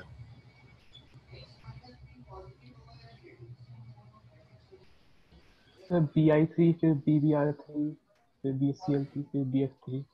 BI3 फिर BBr3, मतलब एक तो चीज देख के मालूम पड़ रहा है, आइदर फ्लोरीन सबसे हाईएस्ट नंबर पे होगा फिर आयोडीन सबसे हाईएस्ट नंबर पे होगा, क्योंकि डाउन दो ग्रुप जा रहा है, fluorine chlorine bromine iodine. Either fluorine highest होना चाहिए, नहीं तो आयोडीन वाला पार्ट हाईएस्ट होना चाहिए। तो एक्चुअल में आयोडीन वाला पार्ट हाईएस्ट होता है। बताओ अरविंद कैसे। तो मतलब सबसे ज्यादा इफेक्टिव होता है 2p2p ओवरलैप। ठीक तो है। जो लोन पेयर होगा फ्लोरीन के ऊपर, वो हाँ मतलब कोई भी तीनों फ्लोरीन में से किसी का भी लोन पेयर उस पे एग्जिस्ट करना चाहेगा बोरॉन का जो 2p ऑर्बिटल है, यानी हाँ उसके पास स्पेस नहीं होगा और इलेक्ट्रॉन एक्सेप्ट करने का। बिल्कुल। तो इसके कारण उसका थोड़ा कम होगा लुईस एसिडिक स्ट्रेंथ। जबकि आपका BI3 में देख लेते हैं तो फिर वहां पे 2p 5p 5 बॉन्डिंग होना पड़ेगा, जो हाँ शायद पॉसिबल ही नहीं है। हाँ पॉसिबल नहीं है, मतलब है भी तो भी बहुत इनइफेक्टिव है। तो फिर उसका तो 2p ऑर्बिटल तो खाली ही रहेगा, तो आसानी से एक्सेप्ट कर सकता है वो। बिल्कुल। जैसे एक काम तो अद्वैय भी कर दिया था उसमें, लेविस एसिडिक कैरेक्टर कैसे कंपेयर करें।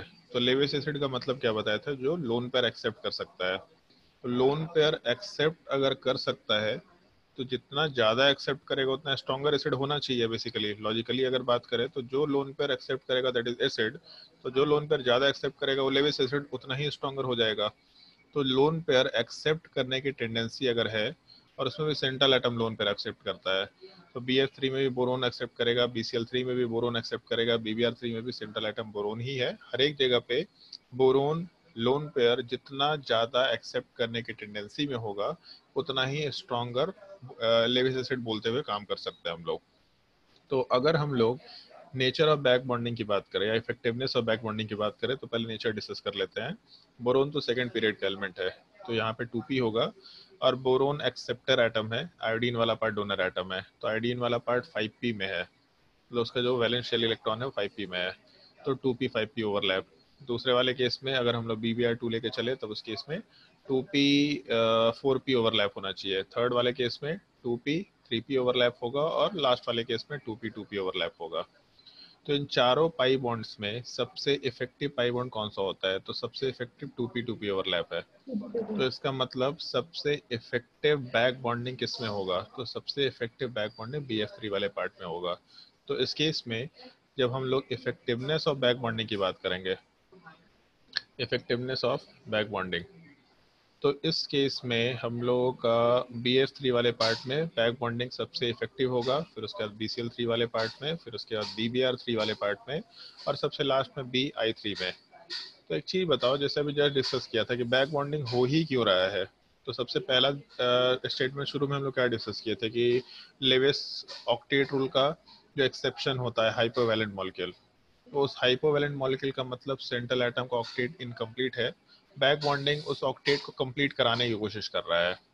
तो अगर मान लो बोरोन वाला पार्ट ऑक्टेट इनकम्प्लीट है, तो बाहर से कहीं से भी इलेक्ट्रॉन पेयर एक्सेप्ट करने की टेंडेंसी में हो सकता है, एक logical part electron pair accept करने की टेंडेंसी में हो सकता है।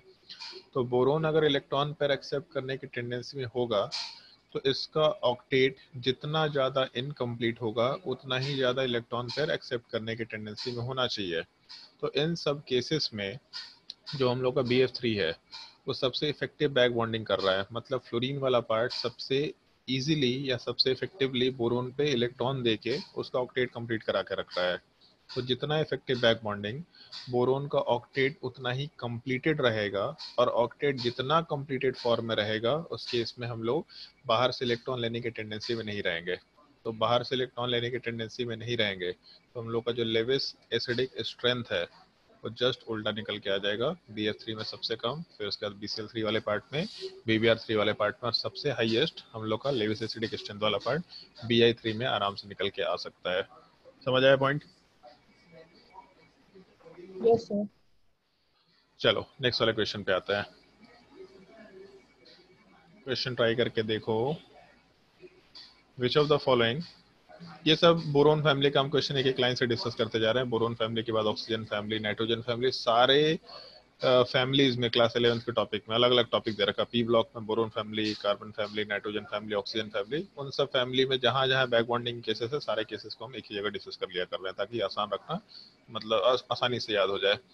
Which of the following statement is true?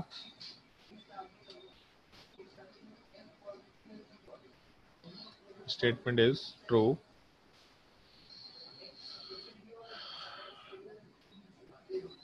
due to back bonding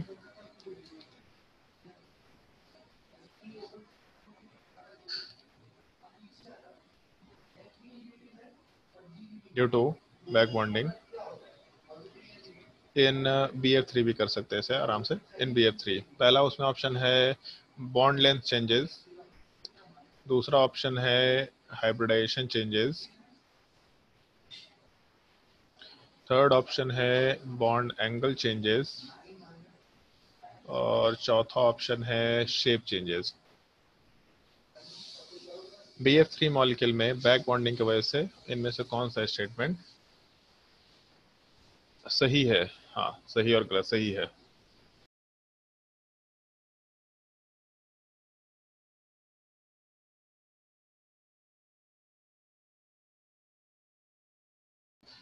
पहला वाला सर। पहला वाला सही है। हाँ सर। पहला वाला तो एनी हाउ सही होगा, ये तो बोला ही था। बैक बॉन्डिंग हो तो बॉन्ड लेंथ ऑलवेज चेंजेस। बाकी सर जियोमेट्री सेम रहेगा सर। ज्योमेट्री सेम रहेगा पक्का?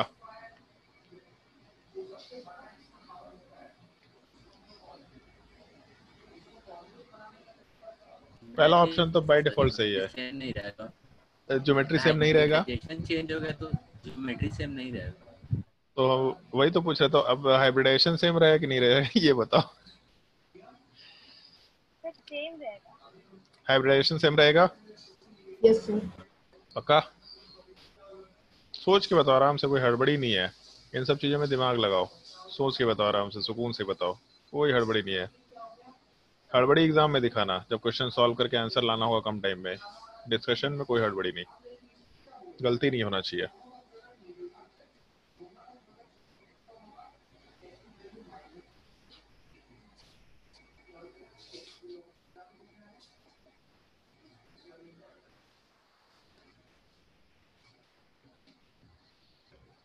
बताओ भाई, जल्दी बताओ सर नहीं होना चाहिए। क्या होगा? सेम रहेगा सर। हाइब्रिडाइजेशन मतलब सेकंड ऑप्शन सही है कि गलत है? गलत है। गलत है पक्का? हमको सही लग रहा यस है। सर। हाइब्रिडाइजेशन चेंजेस सही लग रहा है। Okay, Yes, sir. कैसे सही लग रहा है? सर मगर अगर BF3 में बहुत इफेक्टिव पाइप मतलब बोलते हैं बैक बॉन्डिंग शो कर रहा है वो, तो हाँ एक लोन पे तो हमेशा रहेगा ही रहेगा हाँ बोरॉन में। हाँ वो चाहे जो जिस भी फ्लोरीन का हो, तो वो हाँ। हाइब्रिडाइजेशन में शायद कंट्रीब्यूट करेगा ही करेगा। तो पाई बॉन्ड को हाइब्रिडाइजेशन में काउंट करते हैं क्या? नहीं। तो हाइब्रिडाइजेशन में पाई बॉन्ड को काउंट नहीं करते। हाँ, एक और चीज हो सकता था, एक और पॉसिबिलिटी है। फ्लोरीन अगर एक लोन पेयर दे रहा होता तो फ्लोरीन का लोन पेयर हाइब्रिडाइजेशन में हो सकता था काउंट, ना हो रहा होता। लेकिन हाइब्रिडाइजेशन का कंसेप्ट जो है वो सेंट्रल एटम के लिए होता है, तो इसका मतलब फ्लोरीन के लिए हाइब्रिडाइजेशन तो बोल ही नहीं सकते। तो बोरोन में इफेक्टिव बैक बॉन्डिंग है, लेकिन पाई बॉन्ड हाइब्रिडाइजेशन में काउंट नहीं करते, तो हाइब्रिडाइजेशन चेंज नहीं करेगा। बॉन्ड एंगल सर चेंज नहीं करेगा। चेंज नहीं करेगा, पक्का? सर हाइब्रिडाइजेशन सेम है। अच्छा, बॉन्ड एंगल चेंज नहीं करेगा। और shape change?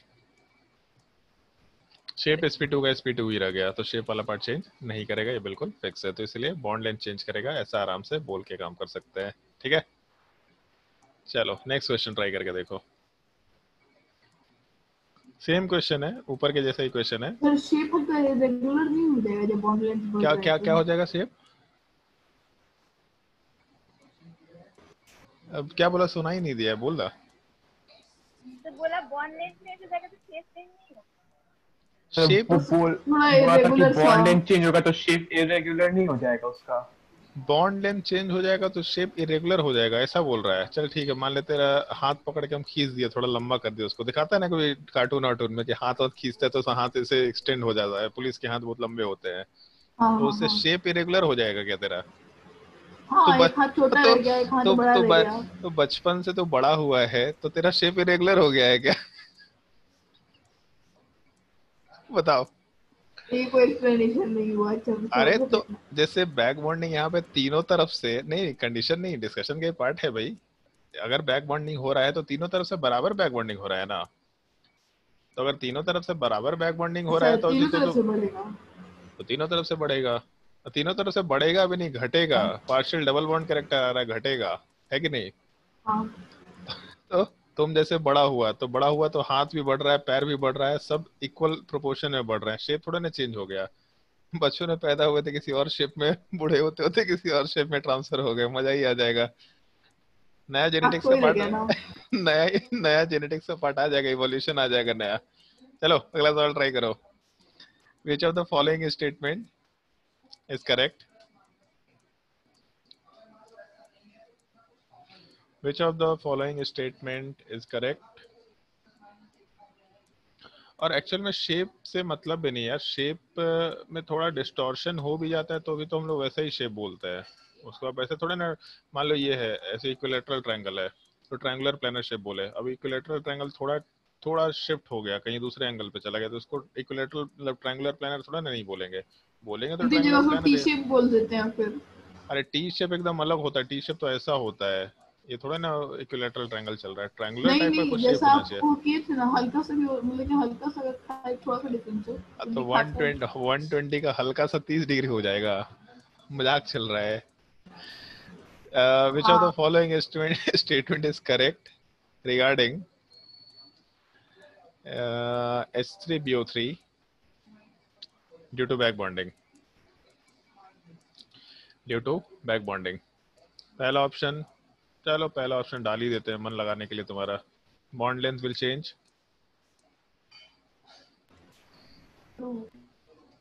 Bond length changes. दूसरा सेम, हाइब्रिडाइजेशन चेंजेस। तीसरा भी सेम, शेप चेंजेस। तीसरा शायद से शेप नहीं दिया था, बट चलो ठीक है, शेप दे दिया है। चौथे वाले में बॉन्ड एंगल चेंजेस। बताओ भाई क्या क्या होगा आंसर?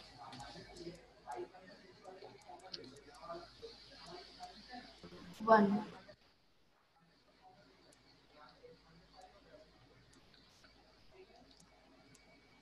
क्या होगा आंसर? वन।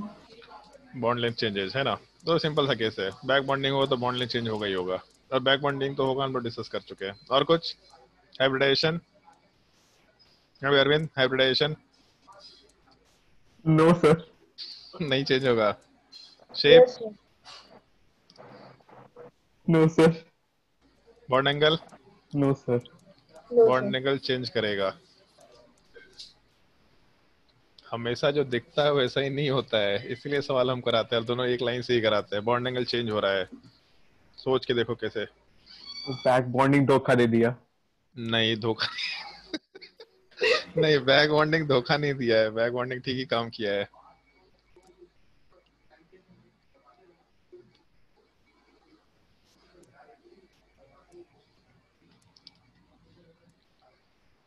सोच के देखो, बॉन्ड एंगल चेंज हो रहा है। लोन पेयर कर रिपल्सन से। लोन पेयर के लोन पेयर का रिपल्शन से कहाँ से? बोरोन के ऊपर लोन पेयर है क्या? ओ सर, ये सर जो बोरोन के ऊपर तो लोन पेयर नहीं है। हाइब्रिडाइजेशन चेंज नहीं हो रहा। यहाँ शेप बोरोन इलेक्ट्रॉन दे रहा है कि ले रहा है? बोरोन के पास इलेक्ट्रॉन है देने के लिए, ऑक्टेट इनकम्प्लीट है, लेगा ही, ऑब्वियस सी बात है। तो लेगा तो हो सकता है लोन पेयर फॉर्मेशन हो जाए, फिर हो सकता है चेंज हो जाए। कोई मजाक नहीं चल रहा है कोई लोन पेयर फॉर्मेशन हो जाए? लोन पेयर फॉर्मेशन कब से होने लग गया भाई? लोन पेयर नहीं, इलेक्ट्रॉन एक्सेप्ट करके पाई बॉन्ड बना रहा है, that can not exist as lone pair, possible नहीं है। पाई बॉन्ड बनना रहा है तो उसका ज्यादा होता है, ये क्या बोलते हैं, रिपल्शन। तो सब जगह पाई बॉन्ड बन रहा है, फिर वही चीज है, सब जगह इक्वल रिपल्शन आ रहा है ना जी। ये चीटिंग है।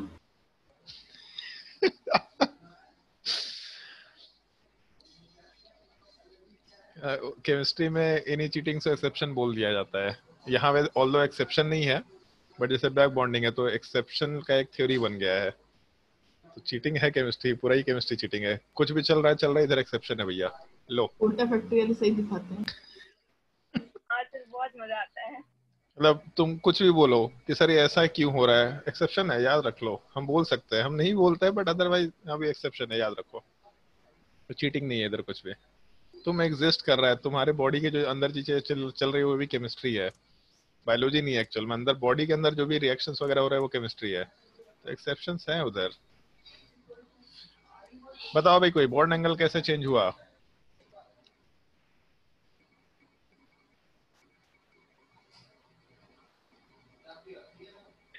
एक्सेप्शन से। क्या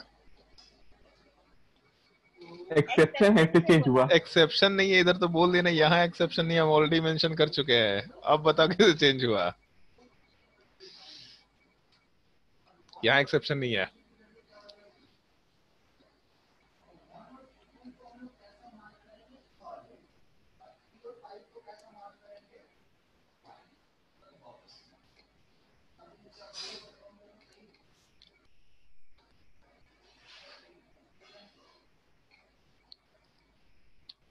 समझ आ रहा है किसी को? तो 3 ऑक्सीजन है, 6 लोन पेयर है, किसी का भी उठा के एक लोन पेयर दे देंगे हम तो। क्या करेगा लोन करेगा, घर में सजाएगा? कर सकता है बोरॉन। अब से ऑक्सीजन कोऑर्डिनेट करता है बोरॉन को लोन पेयर, तो कॉन्ट्रैक्ट साइन करवाता है कि तुम इसको अपने लोन पेयर नहीं बना सकता है, पाई बॉन्ड में तुमको यूज करना है। अच्छा ऐसा होता है क्या?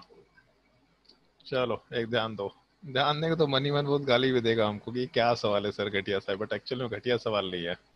सवाल में क्या चेंज करने बोला है? Bond angle. Bond angle. कौन बोला है ये बॉन्ड एंगल? ऐसा कहीं मेंशन किया कि ये बॉन्ड एंगल? इसके बारे में ख्याल नहीं ले सकते क्या? नहीं, कहा था चीटिंग है, सब चीटिंग है। वो तो लिखना पड़ेगा ना। तो पूरा चीटिंग है अरे सर, आपने मेंशन नहीं किए थे। ये पूरा चीटिंग का क्या मतलब होता है भाई? इधर लिखा है बॉन्ड एंगल चेंजेस, कौन सा बॉन्ड पहले एंगल? बोल दिया। ऐसा कोई बोले है क्या कि कौन सा बॉन्ड एंगल चेंजेस? तो यहाँ दो डिफरेंट अब बॉन्ड में एंगल लिखा है। इतना रहता क्वेश्चन है। करवाए हम लोग को BOS बॉन्ड एंगल bond का, angle तो सेंट्रल एंगल पे आप सेंट्रल एटम पे कैलकुलेट करवाए थे। नहीं, हम ऐसा एकदम नहीं कराए हैं। उसमें कंपैरिजन करते वक्त प्रिसाइजली मेंशन किया था और बोला था कि जब बॉन्ड एंगल ओएच कंपेयर तो करने हमेशा साथ बोलेगा। में लिख देते थे आप। अरे तो हम बोलते थे ना कि वहां पे बाय डिफॉल्ट सेंट्रल एटम से एंगल लेकर के चलना होता है। तो यहाँ पे ऑक्सीजन भी तो सेंट्रल एटम के जैसा बिहेव कर रहा है, तो इसीलिए बॉन्ड एंगल चेंजेस। तो पूरे मॉलिक्यूल का एक पार्ट का बॉन्ड एंगल चेंजेस, हाँ भैया हो जाएगा। तकलीफ क्या है इसमें? पार्शियल डबल बॉन्ड कैरेक्टर आया। अगर पार्शियल डबल बॉन्ड कैरेक्टर आएगा तो इस केस में बॉन्ड पेयर रिपल्शन इंक्रीज करेगा, और अगर बॉन्ड पेयर रिपल्शन इंक्रीज करेगा तो बॉन्ड एंगल वाला पार्ट आराम से चेंज कर सकता है। तो है तो पूरा चीटिंग, लेकिन फैक्ट ये कि सवाल में ऐसा पूछा जा सकता है bond angle changes. Bond angle central atom का नहीं चेंज कर रहा है, लेकिन बॉन्ड एंगल बाहर के किसी एटम का चेंज कर सकता है। समझ आया? अगर यहाँ तक का पार्ट समझ में आ गया होगा तो मेरे हिसाब से अब हम लोगों को केवल कुछ कुछ क्वेश्चंस डिस्कस करने हैं। उन क्वेश्चंस के डिस्कशन मतलब सिमिलर टाइप के फॉर्मेट में, बस क्वेश्चन हर जगह पे ये होगा कि ये ऐसा क्यों है, ऐसा क्यों नहीं है। तो बैक बॉन्डिंग चल रहा है ड्यू टू बैक बॉन्डिंग, बस वही हम लोग डिस्कशन ये करेंगे कि ड्यू टू बैक बॉन्डिंग हो क्या रहा है। जैसे क्लोरीन का जो बॉन्ड एंगल है वो घटने के बजाय 111 डिग्री हो जाता है, तो अब जैसे यहाँ पे एक चीज देखो, मान लो कि अभी जो डिस्कशन करते हैं इस चीज का, OCl2 है, तो OCl2 वाले पार्ट में ऑक्सीजन के साथ 2 क्लोरीन वाला पार्ट है, तो इस केस में यहाँ पे पार्शियल डबल बॉन्ड कैरेक्टर आएगा।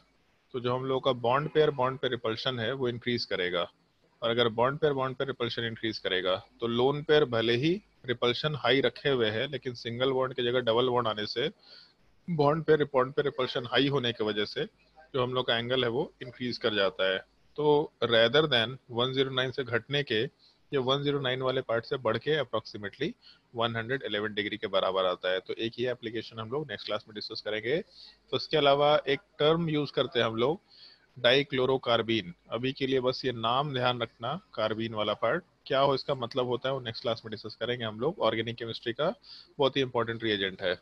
डाइक्लोरोकार्बीन जो है वो ज्यादा स्टेबल सर होगा वही कि ना, तो जो आप शुरू में बताए थे कि बहुत कम कंपाउंड जिसमें कार्बन कार्बन 2 का कोवैलेंसी शो 2 करता का है। कोवैलेंस शो करता है। कार्बीन वाला टर्म मेंशन किया था वहाँ पे, डाइक्लोरोकार्बीन ऐसा होता है, और डाइफ्लोरोकार्बीन वाला पार्ट मतलब बहुत ही कम केसेस में काफी अनस्टेबल स्पीसीज होता है, बट क्लोरिक कार्बन वाला पार्ट इस तरीके से एग्जिस्ट कर सकता है। तो एक ये डिस्कशन होगा, डाइफ्लोरोकार्बीन और डाइक्लोरोकार्बीन में ज्यादा स्टेबल कौन सा होता है।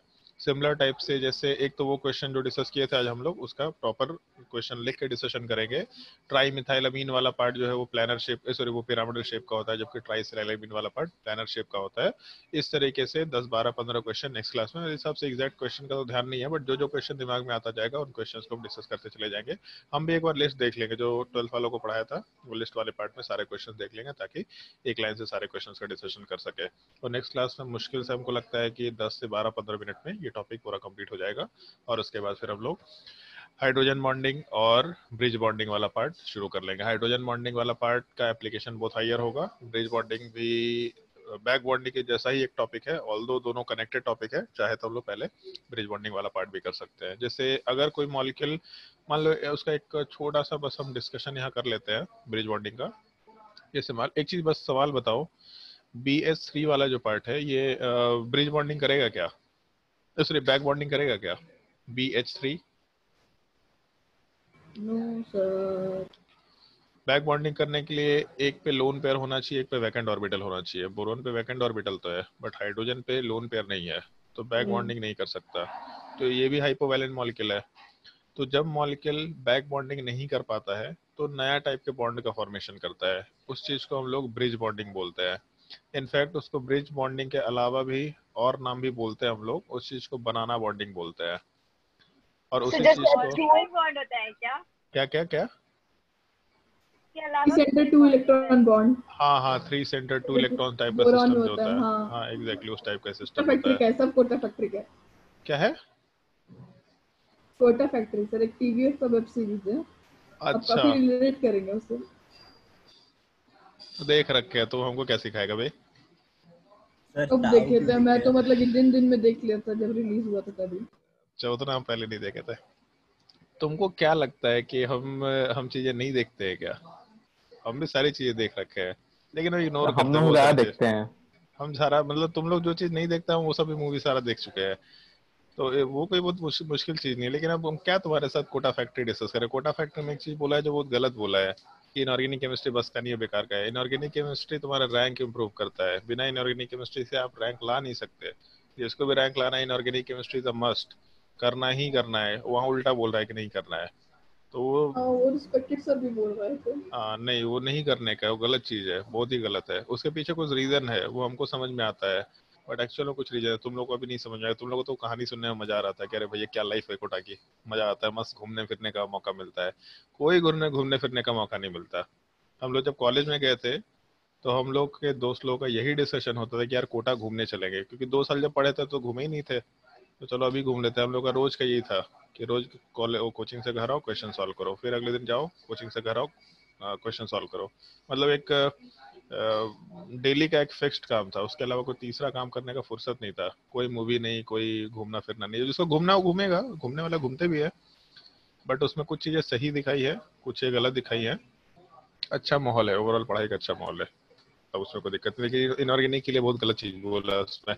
खैर, तो उसमें ब्रिज बॉन्डिंग वाला जो पार्ट है, बनाना बॉन्डिंग वाला पार्ट बोल सकते हैं उसको, टाउ बॉन्डिंग भी बोलते हैं। ताऊ नहीं बोलना उसको, टाउ टाउ बॉन्डिंग बोलते हैं इसको, ये नेम हम लोग। या फिर उसी चीज को मल्टी सेंटर्ड बॉन्डिंग भी बोलते हैं, बट ये मल्टी सर सेंटर्ड जो बॉन्डिंग टी ऐसा सिंबल रहता है वही है ना ये? इस टाइप का रहता है थोड़ा, ठीक है। आ जाए यस सर। टाउ, मतलब ऐसा जो सिंबल होता है ना टाउ, वो यस चीज। सर, टॉर्क को तो डिनोट करते हैं। हाँ एग्जैक्टली और इसी चीज को हम लोग मल्टी सेंटर्ड बॉन्ड भी बोलते हैं। बट मल्टी सेंटर्ड बॉन्ड तो आपका जब 2 सेंट्रल एटम हो गया तब भी हो जाता है, लेकिन फिर भी हम लोग यहाँ multi centred 2 centred 3 electron system या 2 सेंटर्ड 2 इलेक्ट्रॉन सिस्टम इस तरह का सेंटर या 3 सेंटर्ड 2 इलेक्ट्रॉन सिस्टम ऐसा मेंशन करके चलता है। तो हम लोग आराम से इस चीज को चाहे तो नेक्स्ट क्लास में पहले डिस्कस कर सकते हैं, तो फिर उसके बाद हम लोग आराम से हाइड्रोजन सर बॉन्डिंग इस डिस्कस करेंगे। एक्सेप्शन के अंदर भी कोई एक्सेप्शन था ना? बहुत सारे रहते हैं, इसमें कौन सा नया चीज है। ठीक है, तो नेक्स्ट क्लास में बैक बॉन्डिंग वाले पार्ट के ऊपर कुछ हम लोग क्वेश्चंस का और डिस्कशन करेंगे जो इसके एप्लीकेशन से रिलेटेड है, और उसका नोट फिर हम लोग नेक्स्ट क्लास के बाद तुमको भेजेंगे, या फिर हम नोट्स भेज देते हैं और तुम लोग उसको पढ़ना मत, रीडिंग करने की जरूरत नहीं मेरे हिसाब से। एटलीस्ट जितना नोट्स आज पढ़ाया है उतने से तुम्हारा पूरा बैक बॉन्डिंग का काम हो जाएगा। एप्लीकेशन सोचना तुम्हारा काम, अगर रिलेट कर पाए तो बहुत अच्छी बात है, रिलेट नहीं कर पाए तो एक क्वेश्चन छोड़ देना टेस्ट में अगर आया होगा तो, ठीक है। बाकी हम इंश्योर करेंगे कुछ क्वेश्चन तो आ ही जाए बैक बॉन्डिंग का, हम पेपर देखे नहीं है, आज हम पेपर देख लेंगे एक बार, तो देख लेना एक बार इस टॉपिक को ढंग से रीड करके, अगर कोई डिफिकल्टी हुआ तो नेक्स्ट क्लास में आराम से पूछ सकते हैं इस चीज के लिए, ठीक है। आज के लिए क्लास यहीं पे एंड करते हैं, नेक्स्ट क्लास में वापस से रिज्यूम करेंगे हम लोग।